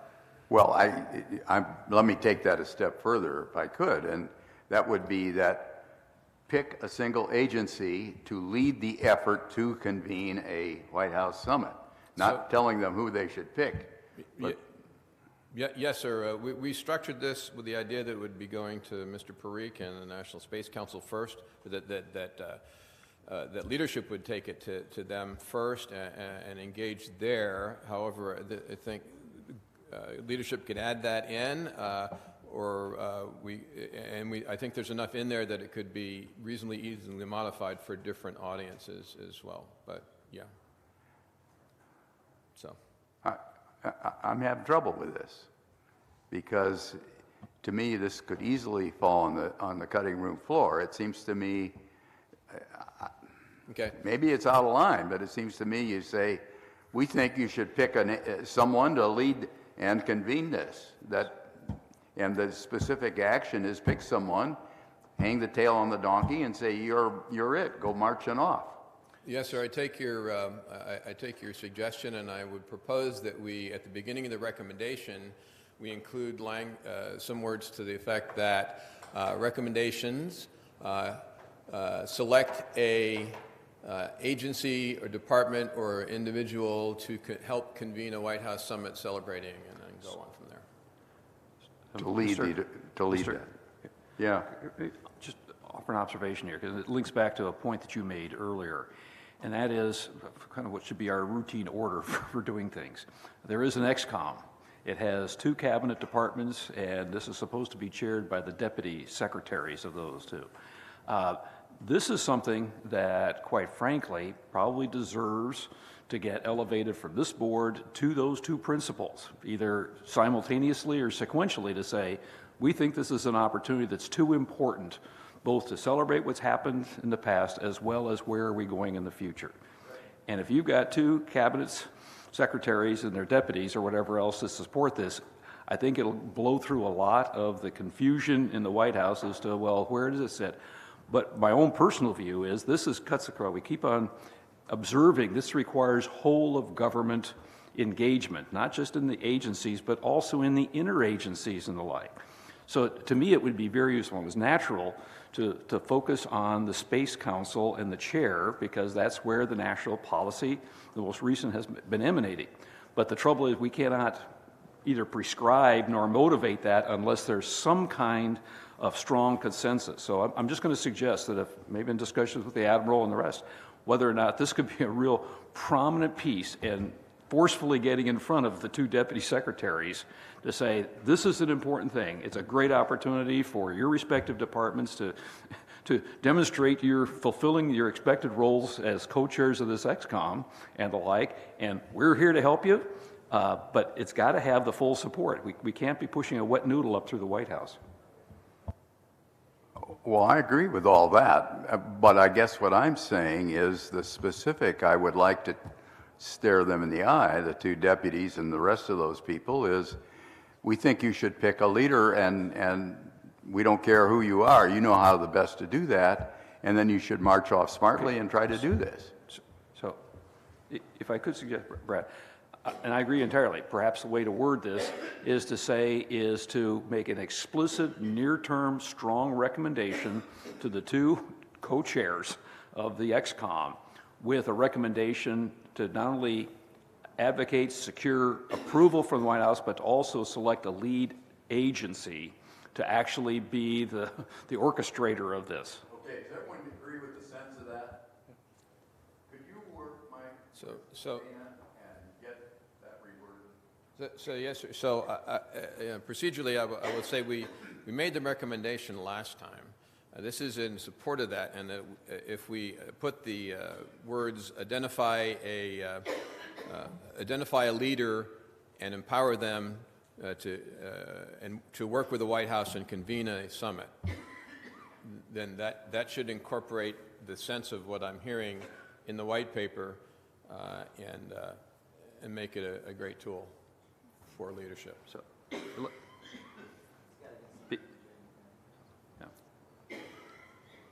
But we'll take a pause. So Dana, while Dr. Parkinson is getting a quick drink, NASA's done several videos with Space Force because, we have a budget for that type of thing. We have NASA TV, and some of them are still up on YouTube, have been very well received. I don't see the White House having a lot of care about that, right? We would want to get Schrock interviewed, right, as a matter of course. But for the White House summit idea, I've already spoken to Schrock about that a couple of times. Like I said earlier, they are interested. It's a matter of can they get the VP, to show up. And I'm sure if she showed up, you're going to have some cabinet members there as well. So Schrock's team is working that. I'm going to have a call with Schrock for an hour on Monday, and so I'll sneak this topic in there and let him know, hey, PNT board just met. This is what we're thinking. We'd really appreciate your support. Any other feedback? And then I'll make sure to stay synced in with Karen as our DOT lead, and we'll just take it from there. But I think it's a great recommendation. Everyone supports it. It's just a matter of implementation. What's the best way to get buy-in so that our principals care? Right, no, I agree. And where we are is that the board's made this recommendation. Leadership said, hey, subcommittees, give me a white paper to help me move this recommendation forward. This is what we got. And we're offering it to leadership to help that effort, and leadership can do whatever they want with it, but this is, and happy to include a couple words about we need somebody. You need, by the way, XCOM, you need to make sure somebody's in charge and have this go forward. We can another idea is to try to rope in the new FCC Space Bureau lead, right? Wouldn't that be powerful that they begin to see this as something that they want to protect rather than attack? Wisdom from those who are much more engaged in the day-to-day than most of us are. So, yes, we are eager to continue supporting. I apologize. I am at the end of a 5-week cold. It's almost gone, but that's the reason that I suddenly excuse myself. At any rate, Not COVID. no, it's been tested 3 times, so it's not that. So where did we come down? So I think where we are is that we can put a couple words about somebody needs to be in charge of making this happen. is the first part of the recommendation. This is so we made the board made the recommendation last time. The board said, the leadership said, could you give us a white paper to help us work this recommendation through the process? This is the tool that we are offering in response to that, and we're sure that it will be modified and adapted going forward, but it's what we had to offer you. Okay, fair enough. The ball's in your court, and Mike Yes, is going to give we you got some it. inputs. Okay. Okay, and so we have one more recommendation from the Go ahead. CER committee. Next one. Yes, so this is just the bit on the recommendations to feedback. Relatively, we talked about that, but we offer this, subcommittee offers this to the board for adoption and forwarding, and we're glad that it will receive, it seems that it'll receive a receptive, it'll be well received by the folks in government. Does anyone disagree with this recommendation? Okay, great. Done deal. One observation from our recommendations from last time from the CER committee, we recommended that the Department of Transportation make public announcements when there are significant disruptions to GPS services. We heard about 3 of those instances yesterday from Mike Roskin in his brief.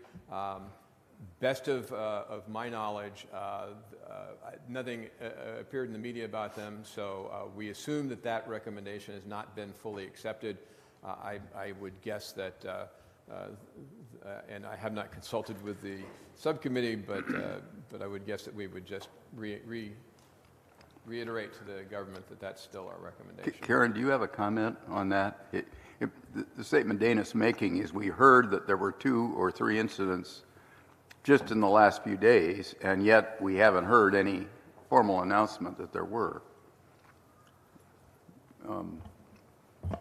Yes. So with respect to interference, incidents, FAA does have the notice to airmen, process that they utilize to issue, those notices. I think so just for situational awareness, our DOT PNT working group met in March. We went through all of the advisory board recommendations and applicability, particularly to transportation.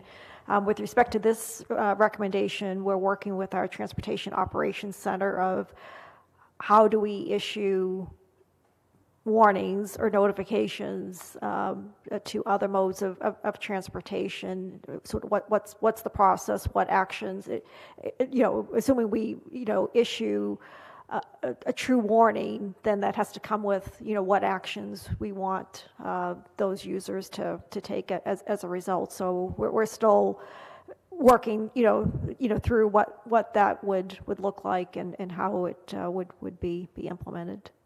But as far as Dana's comment and question is, you are working it, you understand what it is, and presumably at some time you will formally get back to us and say, here's what we're doing. Yeah, I think at a minimum, and as James Avalis presented yesterday, at a minimum, what we want to be doing is pushing out those heat maps of where interference occurs and make that part of our notification process. So if you see something going on with your receiver, you can look and understand, is there something on a wider scale, or maybe it's just a problem with your specific user equipment that went belly up. Okay, you happy? All right, so moving on, I think the next one was Terry. Can I ask a question about that? You bet. So how is the reporting going to take place outside of the airlines? Yeah, that is something we still need to work through. And if you have any thoughts on that, Eileen, we certainly recommend welcome that from the rail industry. Good. Terry?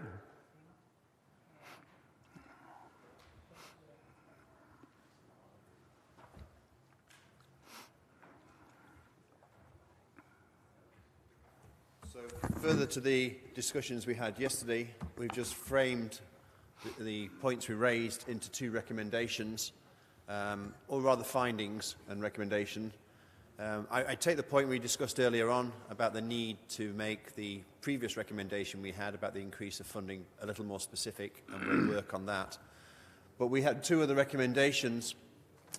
One, but they're not really recommendations as an outcome, as an output from here to XCOM. They are recommendations to the board here ourselves. So the first one being that we actually do that study that we proposed to work with other bodies in terms of academia and the GPS Innovation Alliance representing industry and other bodies to try and build that base of evidence to strengthen up the recommendation we made previously and expand that if necessary. So the recommendation is that that study is instigated and then reports back to the advisory board here at a later meeting. Terry, presumably you would head that study, you and Jade. Jade, well, yes, it would be the ESI subcommittee that will do that work, yes. So we are recommending that the ESI subcommittee does that study. Is there anyone opposed to that? I think you have your authorization. Okay, thank you. And the second one is related to the skills, the scientific innovation part. Next slide, please. So as again, the recommendation we made yesterday, or suggestion we made yesterday, was that again, two studies should take place. One looking at an overview of quantum technology and how that is developing and the impact of that on PNT, and one on artificial intelligence. And this maps onto some of those discussion points that came out of yesterday morning's first discussion as well. So we suggest that those two studies are taking place again putting more work on ourselves, but to do that work and come back to the advisory board at a later meeting with recommendations or presentations or whatever it happens to be. So that was our secondary recommendation. And again, the actionee is you. Yes. Is that right? Yes. I think it would be valuable to hear a summary of that. Comments from anyone? How does the board feel about it? Would this be a worthwhile activity to delegate to them? And so we will instigate the work and start initially leading the work. If we need other expertise from other board members, I'm sure we'll be in touch to seek your assistance. Okay, excellent. Thank you very much. Okay. Next, what's the line? I think Frank is next. Is Frank here? Oh, he's on the other side today. Okay. All right. Anything to add, Frank? We had AHARP. We had quite a. Go ahead, please. I think I said everything yesterday in the presentations. I don't want to take any more time. And we've got the recommendation that we believe that government should fund a HARS system. And I think there's nothing more to add except to complete the white paper with all the inputs, which is, I mean, a lot of these there's some fairly minor, kind of almost grammatical inputs from a lot of people. One valuable input from John was just to point out in the white paper explicitly that the distribution to the public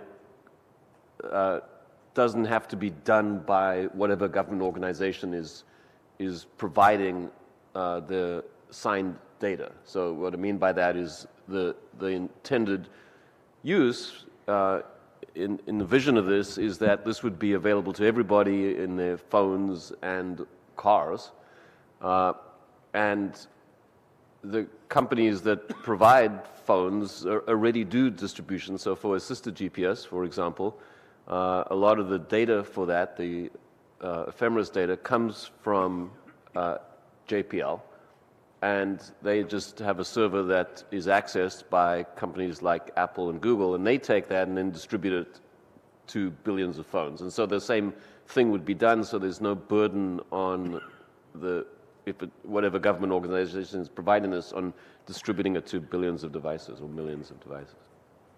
Great. In terms of the recommendation, there was a previous recommendation that touched on this. Could I ask you to go back and make certain that's harmonized with your current view?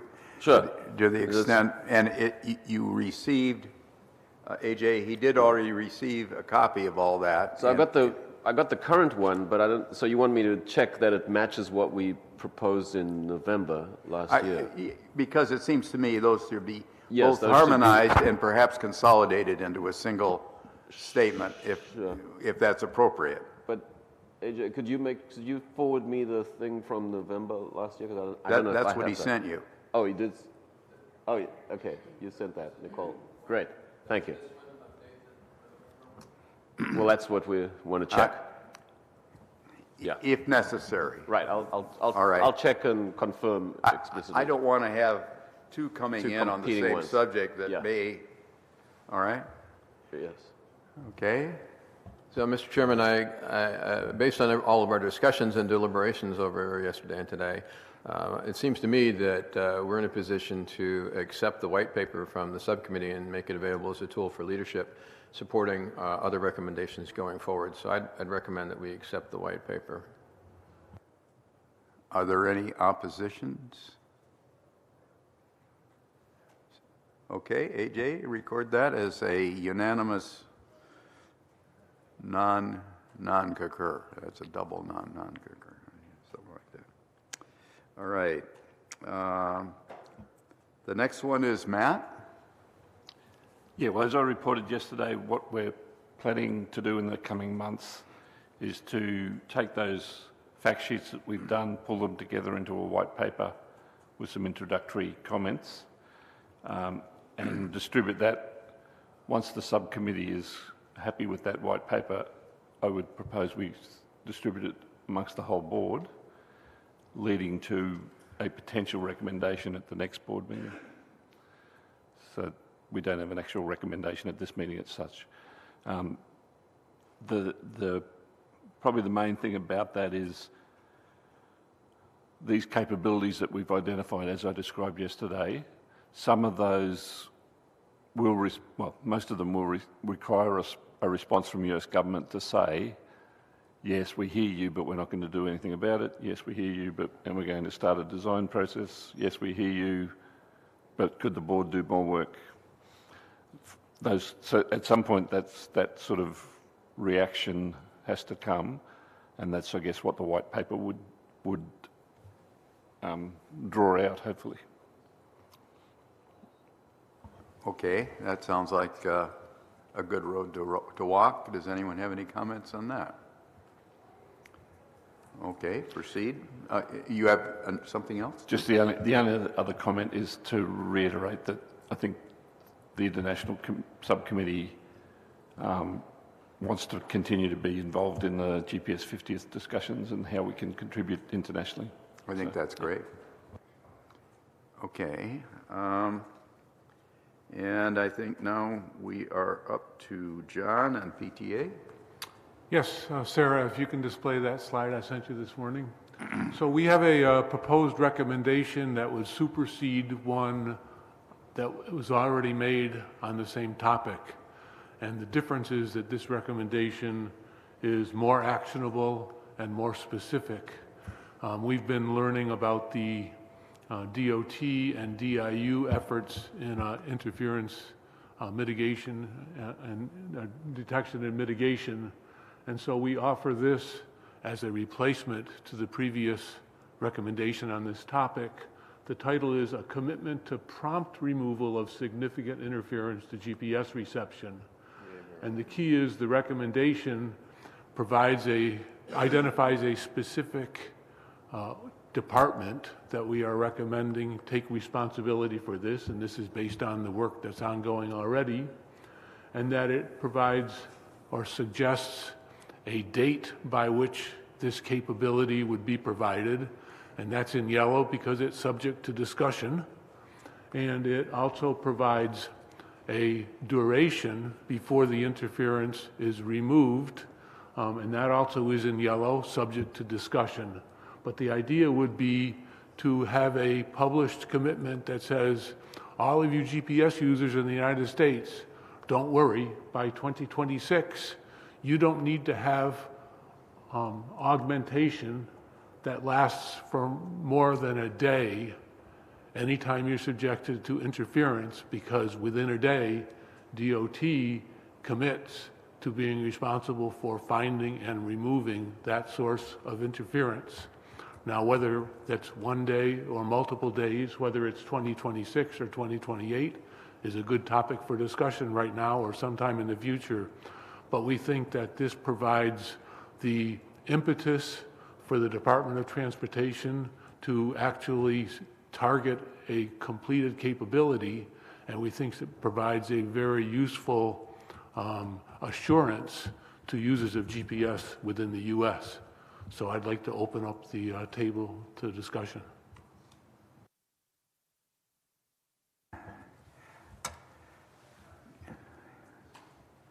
Karen? Well, I think, so the detection, part of that, I think is really what we're driving toward. I think as you heard from James Aviles, both during the prep session and yesterday, the removal of the source of interference is not within DOT's authority, so we really rely on the spectrum of regulators, and then the spectrum regulators, in particular the FCC, can task local law enforcement with the removal. So I would just offer consideration of the fact that it's I think that the responsibility is going well beyond Department of Transportation. John, how do we help DOT solve the elimination problem that... Well, when we talked on Tuesday, we suggested that Karen and James identify what they saw as the regulatory or legal obstacles to having a more prompt removal, because after all, while it's interesting to know that there's a source of interference and it's someplace within this building, what really matters to users is it's not here anymore.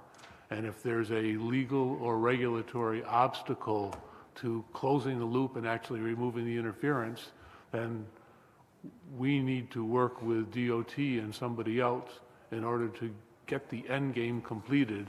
And we're happy to make a recommendation along those lines. We just don't understand what the problem is at this stage of the game. So maybe we're talking about modifying this to also ask that DOT work with whoever the relevant authority is. I think in this case it may be FCC, but whoever that is, to enable a very rapid authorized process that turns the darn thing off. Yeah, there's nothing in this wording that says that DOT has to do everything. It just asks DOT to take responsibility for the job being done. And were I in Karen's position, I would say, wait a minute, I don't have that within my authority. How can I commit to something when I'm not the person who can do it? But can't we word this in such a way, since it's going to the XCOM, that we tell the XCOM they better figure out who's supposed to do this and get on with it or something? I don't know. Dana. Yes, sir. So just a little bit of background. We saw yesterday with Mike Ruskin's presentation a diagram of the Purposeful Interference Response Team and the process that the federal government ostensibly goes through to resolve these kinds of interference events. And perhaps purposeful is a bit of a misnomer because you don't know whether it's purposeful or not, right? But that's what it's called. This is another a symptom of the lack of priority and the lack of whole-of-government approach within the federal government to these issues. Admiral Allen and I have both engaged with the PERT process and response using a process that we are familiar with on how all of government responsibilities and authorities can be quickly brought together in order to respond to an ongoing operational event. The challenge has been that while this is possible, it requires a minimal amount of resources. The leadership and policy will is just not there. You might recognize the minimal amount of resources and established processes and available technology, but no leadership and will, as also applying to other areas of concern that we have with PNT and the federal government. So yeah, this could be done much, much better. It could be done real time. It could be down into the hours instead of days, as it has been. Weeks, months, yeah. But it's a lack of priority at senior leadership and the will to make it happen. Fair enough, but I'm pushing you here a little bit because I need you to give us some suggestions on how this is worded in such a way that we're not flogging the wrong horse. Well, we certainly could make the recommendation, say that the XCOM will publish such a commitment, and that then it becomes the multi-agency problem to figure out how to sort out the removal part of things. How does everyone feel about that? I think that's a good idea. Yeah, I'm looking I at think you, Karen. that's better from, because the way it's worded currently, it makes it sound like it's a DOT-led process to remove the source of interference. And, again, from our standpoint, we do absolutely want to minimize the amount of time from when an interference event occurs to when the source, does cease. But, so we're focusing on detecting and geolocating, but then we do rely on the regulators or Department of Justice to step in.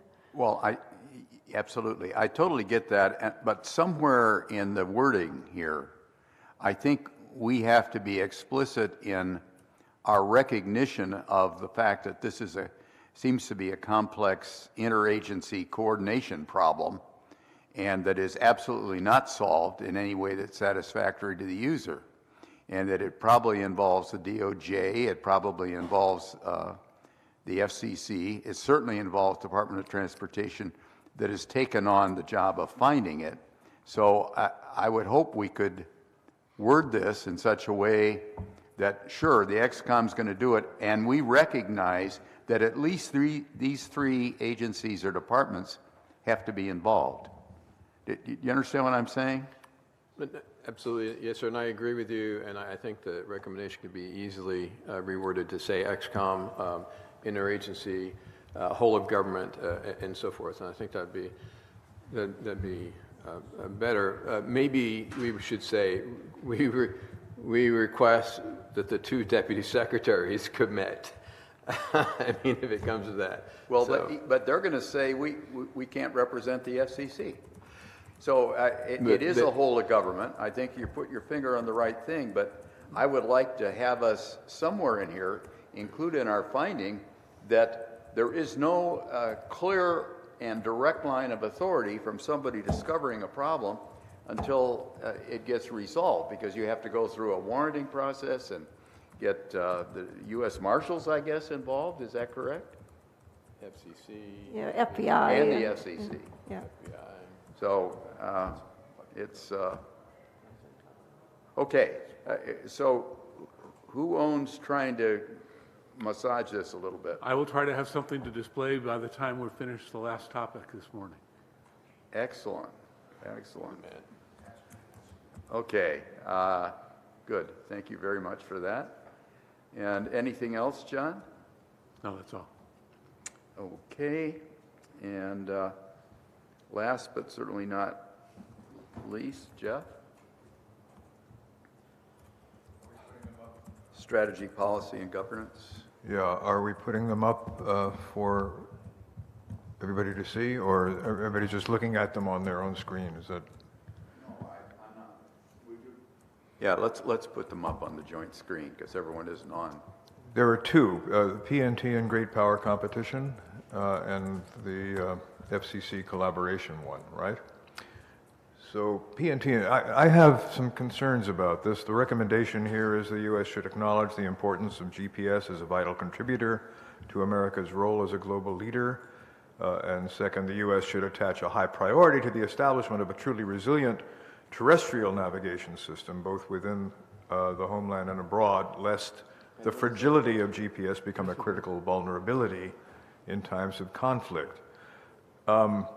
My first concern, and maybe it's strange coming from a proponent that I'm expressing concerns about this recommendation, but my first concern, which I think I expressed yesterday, is that it's audacious to suggest that the government is not already on top of issues of this magnitude. I know we think we're smarter than everybody else, but I have a feeling that the people that come to work every day worrying about national security are probably thinking about issues like this already. So it's a question of emphasis, I suppose. The second concern I have is that we're living in a world of tension right now, unfortunately, and this is underscoring that tension and perhaps driving a further wedge between us and our PNT competitors. And I say that acknowledging that I think we all know that the multiplicity of GNSS constellations actually contributes to everybody's benefit. It enhances the accuracy and the ubiquity of GNSS everywhere. And so I don't know. I'm a little bit nervous about whether or not this is the sort of thing that this board should be saying to the U.S. government. So I'm hearing that you're considering withdrawing this recommendation. Well, I wouldn't be audacious enough to suggest that because it's the product of a group. And by the way, Mike Hamill, I want to acknowledge your contribution to the discussion because you have continued to focus on the very large questions that are implied by our activity here. It is nothing less than an expression of great power competition. There's no doubt about that. The question is whether we're making a recommendation that is going to contribute any value. And the final concern I have is how will we know whether or not our recommendation has been accepted? When will can we ever figure out whether or not the government is doing what we said? Sorry? In other words, is it actionable? I suppose it's actionable, but the question is whether or not we'll ever have visibility of that action, and I just don't see how we could. Well, to me, actionable is something that you ask somebody to do, and you can tell unequivocally whether they did it or not. We're definitely asking them to do something. The question is whether or not we could ever tell whether they did it. So maybe the first part of the test is satisfied, but not the second. So I'm throwing it out there for discussion because Well, I agree with you, I personally, but let's hear from others. You understand the dilemma, everyone, that whether this works as a recommendation. I don't see anyone talking. Or hear anybody talking. Except me. So I guess a perspective, and part of the reason I've been pushing a bit on this, is I think we all, many of you have been at this for a long, long time, have this feeling that this stuff is really important, but you can't get people's attention in the federal government. And I think, at least where I come into this, joining up with you all, is that we are going through a change of world order. I think we're all smart people, we keep up on the world affairs and the rest of that. This isn't the world that it was 10 or 20 years ago. We are now confronting great power competition across the globe. And I'm not certain that the U.S. necessarily has chosen to make part of that competition, GNSS and the rest of that. We've had, all along, we've had the stated intention to collaborate, cooperate, the more the better and the rest of that. The competition out there now is saying, no, this is really important stuff, and we will, at our choosing, go jam stuff wherever we care to and be brash about it. Likewise, we have a situation where we understand grand strategies of how is it that countries like China are going to try to influence world affairs and alliances and breaking up and the rest of that. And I suspect that there's precious little understanding across the U.S. government because of how ubiquitous and broad GPS and all the things we just got finished talking about, that you can't find any department that really feels they own the problem. So where I have been advocating is this is actually an opportunity to say what has heretofore been a system and a capability that everybody depends upon, but there's a precious few number that understand what it takes to maintain that capability and to be the chosen system across the world. How do you get attention to this thing?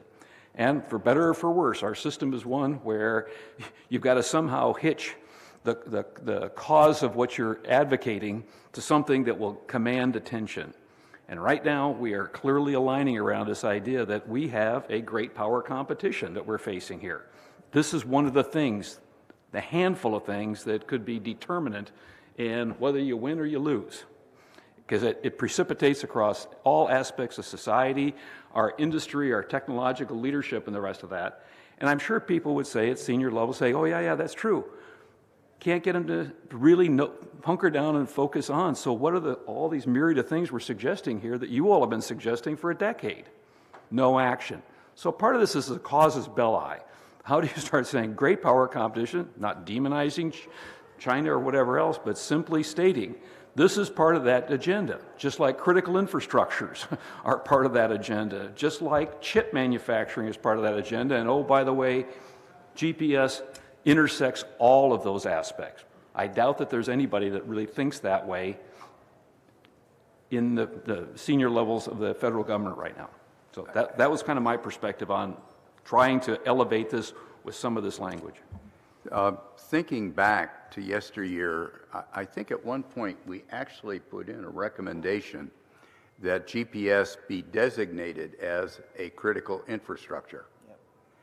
And that was a very explicit, actionable thing. Unfortunately, it got rejected. I guess it got rejected because it didn't happen. So now I appreciate, Brad, what you're saying is that you have to have recommendations that, oh, by the way, you can either get a yes or no, you can see visible evidence whether or not it was accepted. And I don't know whether, that's sort of the standing rules or whatever else, but the sense of the board here, my view at least, and I'm just offering this, is that we should espouse some principles for how this national capability should be treated in the national agenda. And it's not getting that attention right now. I guess I don't know that it's not getting that attention, Mike. That's my concern. I don't think we would know. I don't think we have the wherewithal to know what's getting attention on issues of that strategic importance. I mean, maybe you might be right, but I just don't know how we can make that assumption. Can I just respond? I don't disagree with that, but then I would say if indeed this is getting attention, then the question is how is it we can have a national PNT advisory board and somehow have no idea what's going on because we have precious little real direct interaction with wherever these issues are being taken. And it's not just a matter that's been within the past year or so. There's been a regular pattern of recommendations for which you see little evidence of governmental response. Well, I'm hoping that particular problem is going to get solved. And I heard from Fred Moorfield, he understands it, and he's going to help fix that. So let's see what happens, but that doesn't answer your whole question. Russ, please. Yeah, in this discussion now, two things. One, just for you, Brad. It's been my impression the DHS has sort of made PNT a supporting need to critical infrastructure. But I think it would be really useful at the next board meeting to have DHS back here to specifically ask them to talk about where they are on recognizing the importance of PNT to the overall critical infrastructure piece. Yeah, actually Mike Ruskin mentioned that yesterday, just in passing. I forget the exact term, but it's a cross-cutting critical enabler or something, one of 37 cross-cutting critical enablers, and that was their response to our critical infrastructure question. But in response to I understand and agree with Jeff that we don't know what's going on, but also to Mike's point, the purpose of the advisory board is to gather information from informed members of the citizenry to inform government. And if we're the informed members of the citizenry and we have significant concerns because based on the information we have, we don't see any indication of something that we think is really, really important going on, we have a responsibility to raise that despite our best hopes and faith in the performance of our loyal and well-equipped government employees. And I don't also, so maybe there are good things going on. Fine. We're still concerned. If there aren't good things going on, then we should really be concerned. And as Mike said, the fact that we haven't got any sense one way or the other is not a good indication, and I think is a reason for us to reflect the concerns of the community in a recommendation like this. Let me take the same problem slightly differently, and it seems to me we've danced around the idea of whether gold standard is a meaningful word and where we stand relative to the others. I think our perception is that we're about on the verge of losing whatever gold standard means, and furthermore, in terms of things coming down the pike that we can use, I'm thinking of laser comm crosslinks, things of that nature. We are clearly going to be falling very much behind shortly. So one alternative, incidentally, I think in the national PNT plan, or what's that called? Federal Radio Navigation Plan. The Federal Radio Navigation Plan. I think, isn't there something explicit in there that states that our goal should be to be at least exceeded by nobody, or that we're number one? Isn't there a statement in there to that effect? Yeah, well, that's directly from Space Policy Directive 7. Okay, so we've got a space policy statement that says it. So I would think a recommendation could be that the XCOM reaffirm that this is our purpose because our perception is we're falling behind, and specifically we would like to see the plan for reassuring ourselves that we are on a path that does not delegate it or relegate us to second best. And it seems to me now you have something, if you were to say that, now you have something that's very actionable. Whether we get to do it that way, I don't know. And Brad, can I finish what I was saying before I got interrupted by Dana? I think some of you know that I believe that the Chinese are beating the hell out of us in PNT.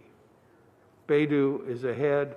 More important, the resources that China has on PNT way outstrip what we have on PNT. I think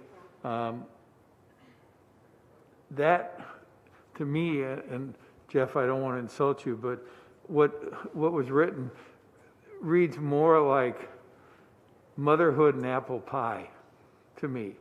And that what I would like to see, similar to what you, is something that out and out says, and it's not just Beidou and its capabilities, but it's all the other things, the resources behind it, the massive effort that the Chinese have put together, and say explicitly that the Chinese government has built a PNT capability that is technologically very advanced, and the Chinese government has built a whole resource structure of technology people behind that is way more than the U.S. has, and that the U.S. military should really seriously work on how it gets the resources together as well as the technology together to be able to stay up to China, not in any way be able to overcome them. But I really think it should be built around that way. Thanks. How does everyone feel about that? That's a very specific and very fact-based finding that I don't think we have made. We've heard it from you in the last hour of our session, and I just don't see how we can responsibly predicate a recommendation on the statement of a member. I mean, if we want to do a deep dive into precisely what their capabilities are and have somebody report back at the next meeting, I would be very much in favor of that, but I don't see how we can predicate a recommendation on that sort of thinking We have right now. taken a crack at that. And John and I got it started in terms of the direct comparison. And frankly, the picture, even if you assume it's noisy, is very bleak, specifically bleak. And John, maybe we should take on trying to update that. Yeah, but I would point out that the comparison that we did and the other thoughts that we offered were very much focused on the civil side of things, which has been the focus of this board. And I'm worried about our inability to properly address the military side of things, and would point out that there is an ongoing Defense Science Board study called PNT Control, and it has a public terms of reference that I can make available. I happen to know a lot about it since I'm serving on it. That is doing, I think, a very good job of addressing the military side of this question. I would propose we not address the military side of this question, but I think on the civil side, there is more than enough information to say, I mean, the short messaging capability, it goes on, and use of geos as sources directly military or civilian control. There's a whole series of very explicit things that are in the civilian domain, in my humble opinion, that answer Jeff's concern that we are suddenly coming out of the blue with something that has no facts behind it. Go ahead, Dana. Yeah, and I would argue that in addition to the space-based concerns, there are other parts of their architecture that we need to be aware of in terms of the holistic approach. So Pat knows personally that their fiber connections are very precisely measured so that transmission of highly accurate and precise time over them is much easier than it would be to other fiber runs that are laid with less care. Hopefully we all know that they have a very high power terrestrial system that they have upgraded and expanded across the nation for the express purpose of not being reliant on space in the event space signals are disrupted. So I would urge that we frame any comparison between us and our peer competitor in terms of the architecture and overall service structure, as opposed to just doing space-based as compared to space-based. Yeah, because I agree also, and I share your sentiment, Russ, about this, but it's probably not the kind of thing that we're going to be able to say credibly publicly. I do think... We are saying it publicly. What? I'm sorry, they are, but I'm just saying it's not committed to writing yet, all right?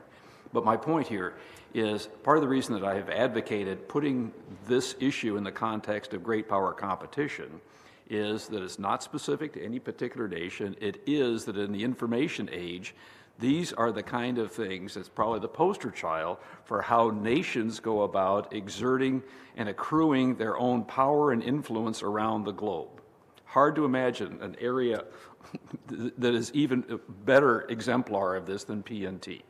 And it is a competitive situation. It isn't necessarily leading to war, but it is one that's competitive. And unfortunately, every agency has just a slice of this and does not have a perspective, and there's no real forum by which this actually gets ventilated consistent with it's important across all of government. We keep on using this whole of government terminology, but the fact of the matter is that this never rises up in that kind of framework to be able to bring these pieces together.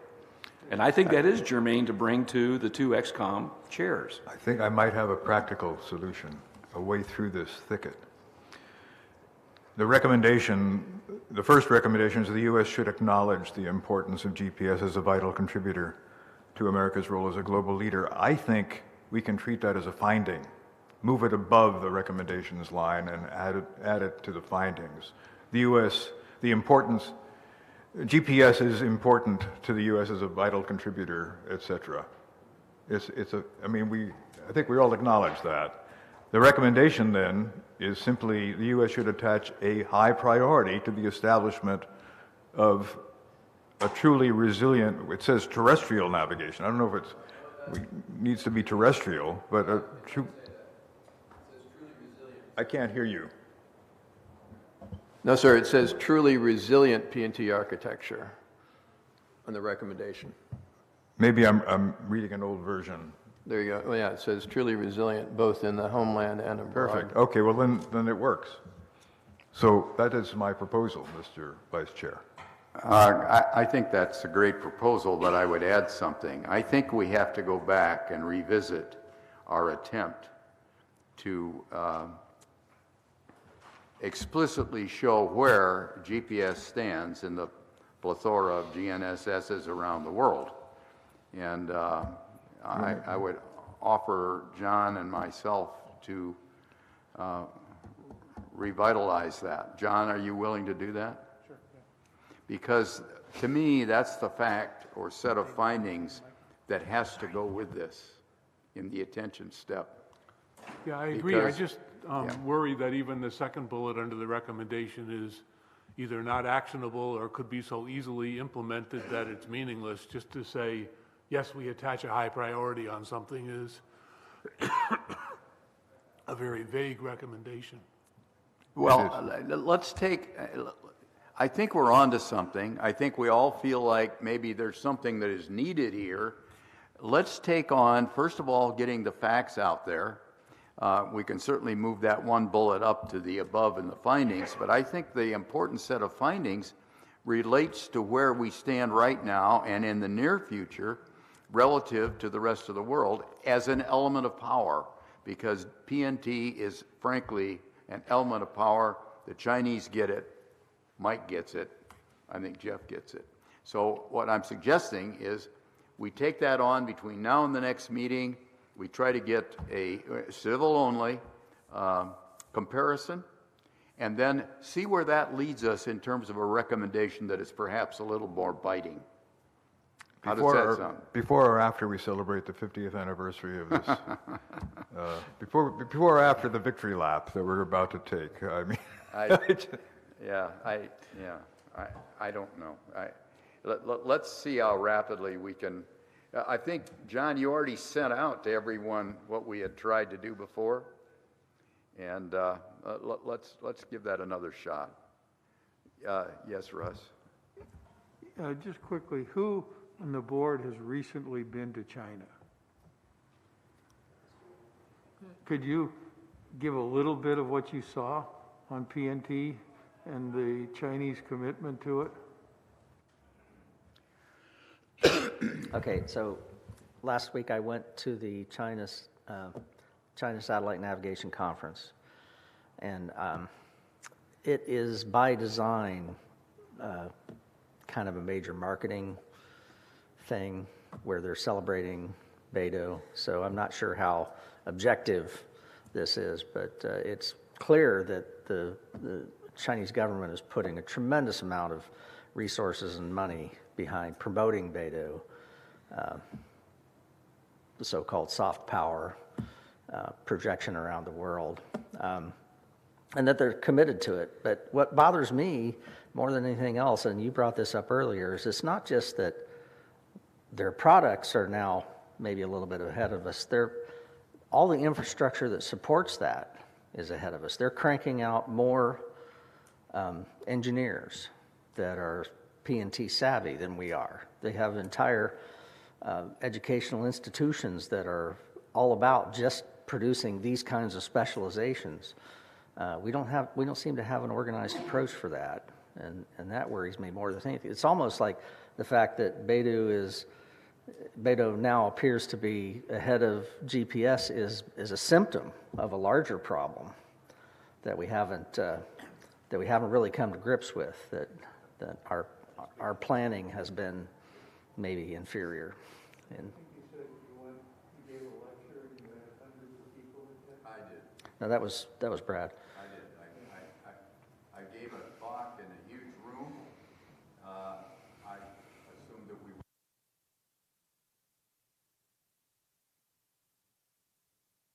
Use your mic or you're not going to be on the record. Okay, it was at the University of Wuhan. I was sponsored by the chancellors. Some years ago, we were holding a big conference there between our NAE and their equivalent organization, which I think they call NAS, not important. And so as we sat there, we watched the room start to fill up and fill up and fill up and fill up. And pretty soon the room is totally full. It's a round, huge round room. And pretty soon they start standing on the wall. They're lining the whole damn wall. And then they ran out of space there, and they put it on television and stuck it in another room. And I asked the chancellor, you know, who are these people? Well, he said they're all engineers, and most of them are interested. And afterwards, they came running up with our blue books, the ones that I was chief editor on, and I had to start signing it, and my wife starts getting upset. You think you're a rock star? What are you doing here? But I got to tell you, it was terrifying in terms of what the implications were. And I don't know where they are today. I think you did some research on papers on digital arrays, antennas, and discovered quite a few until it looked like it suddenly started to taper off in ways that were mysterious and, frankly, perhaps a little suggestive of something. Look, I think we've got a slight plan. The slight plan is we're going to redo that. We're going to try to look at this in terms of a recommendation that perhaps has more teeth after we get the findings that actually support whatever that is. And by the next time, or perhaps earlier, we can communicate it via email, John. We will attempt to come up with something that everyone can then chew on. Frankly, I'd like to see us all face to face because we pushed some ideas, thoughts out that via email don't seem to happen. So I will, yeah, Frank, please. Yeah, I have one comment. Is a way to look at this is, suppose we don't say anything, and like some years from now, someone in the White House says, "What's wrong with you guys? Why didn't you mention this? That's your job. You're supposed to be advising on GNSS." So we've got this table. What about presenting it, this table that you and John put together, and just without judgment, not saying we think China's doing great or we're doing badly or we're behind, no judgment, just saying the advisory board recognizes that the Beidou system has declared the following capabilities, and just let someone else make the judgment. I think that's a swell idea. Let's though see where we come out with this, and I can sense perhaps a multi-pronged attack. We normally only present to the XCOM at the XCOM meetings. I don't think there's anything wrong with Thad Allen grabbing a chart and wanting to go in and talk to a deputy secretary and saying, I think you should be aware of this. This is a damned important problem. And I like the, yeah. Sorry, I was just going to say, that is exactly what our white paper is going to do. It's going to set out those services that are not currently available in GPS. Not just Beidou, but others as well.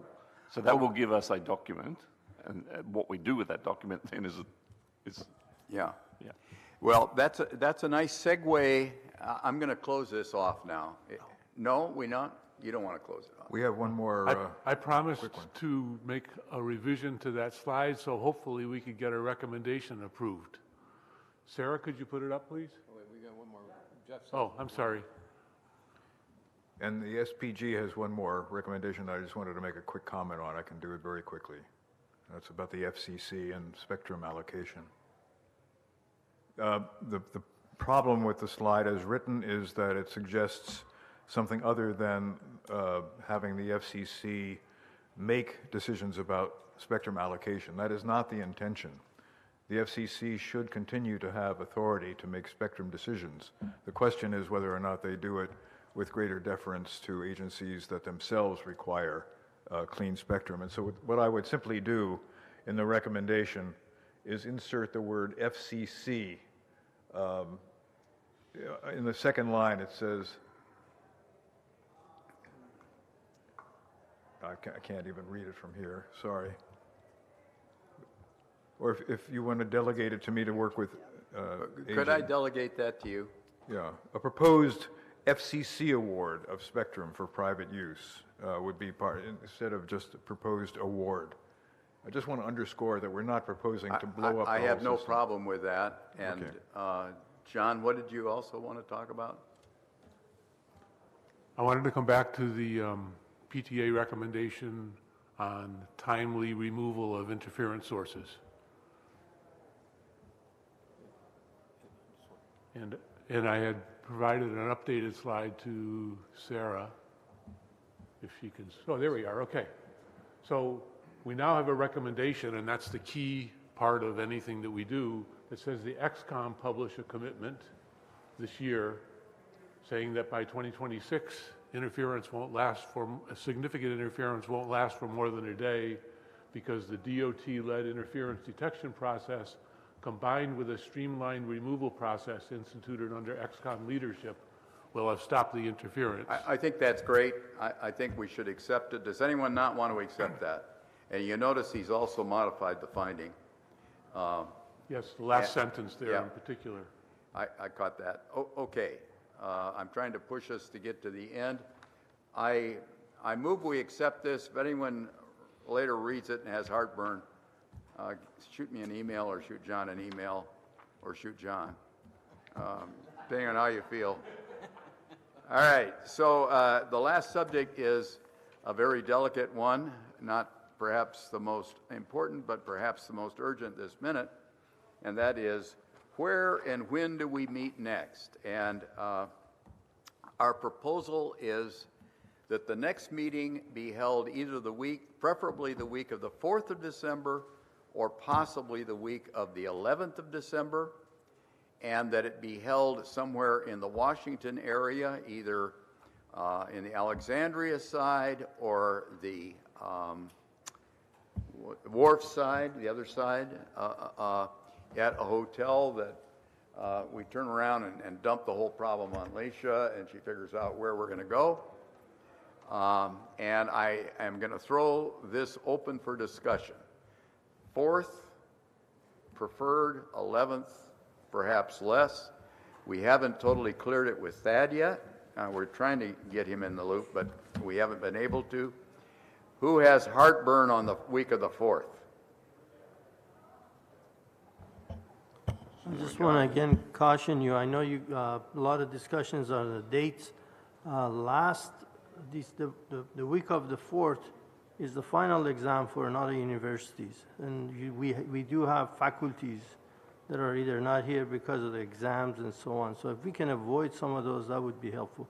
That's just a general observation. The second week, which is the 11th, should be okay. I just looked at several universities as you throw the dates, but just the general observation. Okay, I'm going to ask JJ to talk to our university faculty who are still teaching and see if there is a preference. Meanwhile, I have to caution everyone, I am doing this totally without authority because Thad isn't here. I think he's generally shown to be available, but we've got to verify that. Leisha, do you have any comments? Do you think you can work it if we pick one of those weeks? Are we enough in advance? Okay.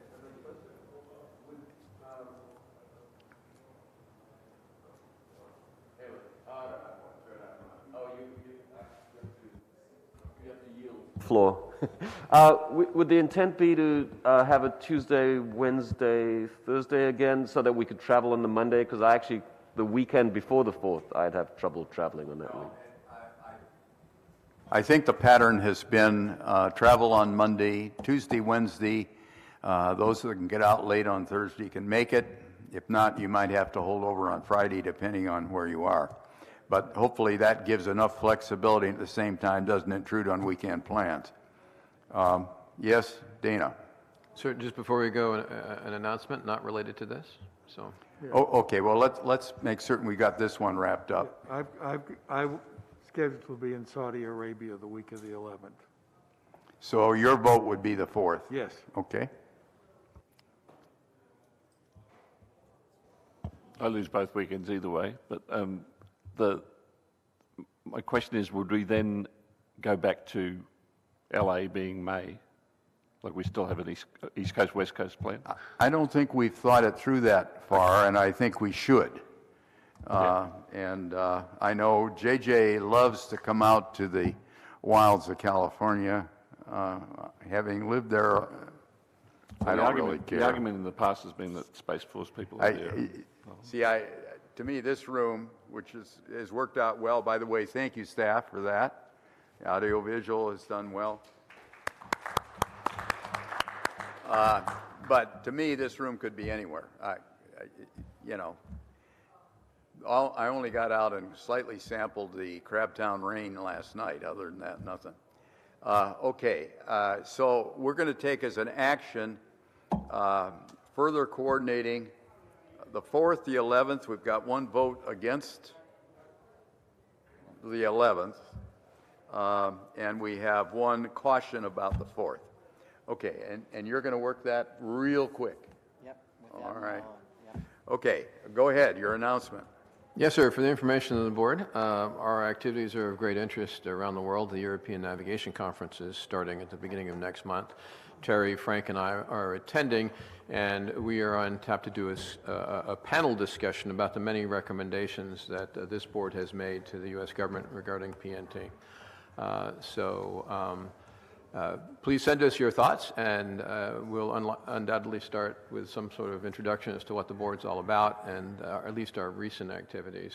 Okay, I would caution you that until our chairman sends the newest amendments in, those are, they know they've been discussed, but it's his sending them in that is the action that says, yes, they're an official sanctioned position. So absolutely, that's the only caution. Public record, right? Okay, that's great. That sounds good. Okay, anyone else like to say anything? Are we set out? Oh, I don't even think they're smiling anymore. Alicia has. Alicia. I'm sorry, I think I completely heard you wrong. Are you saying December? December.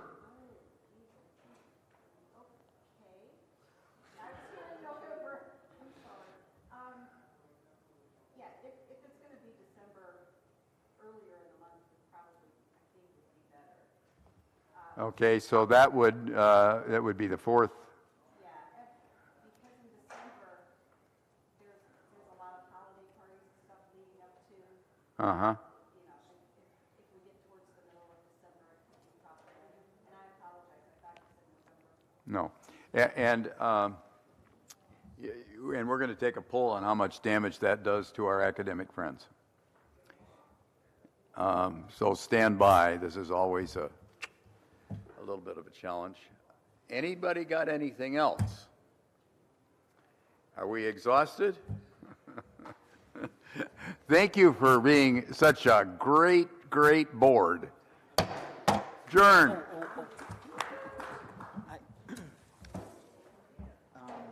One thing that Tim recommended is that we at least say something about Deanna.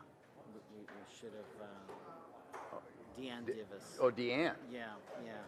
Uh-oh. We should have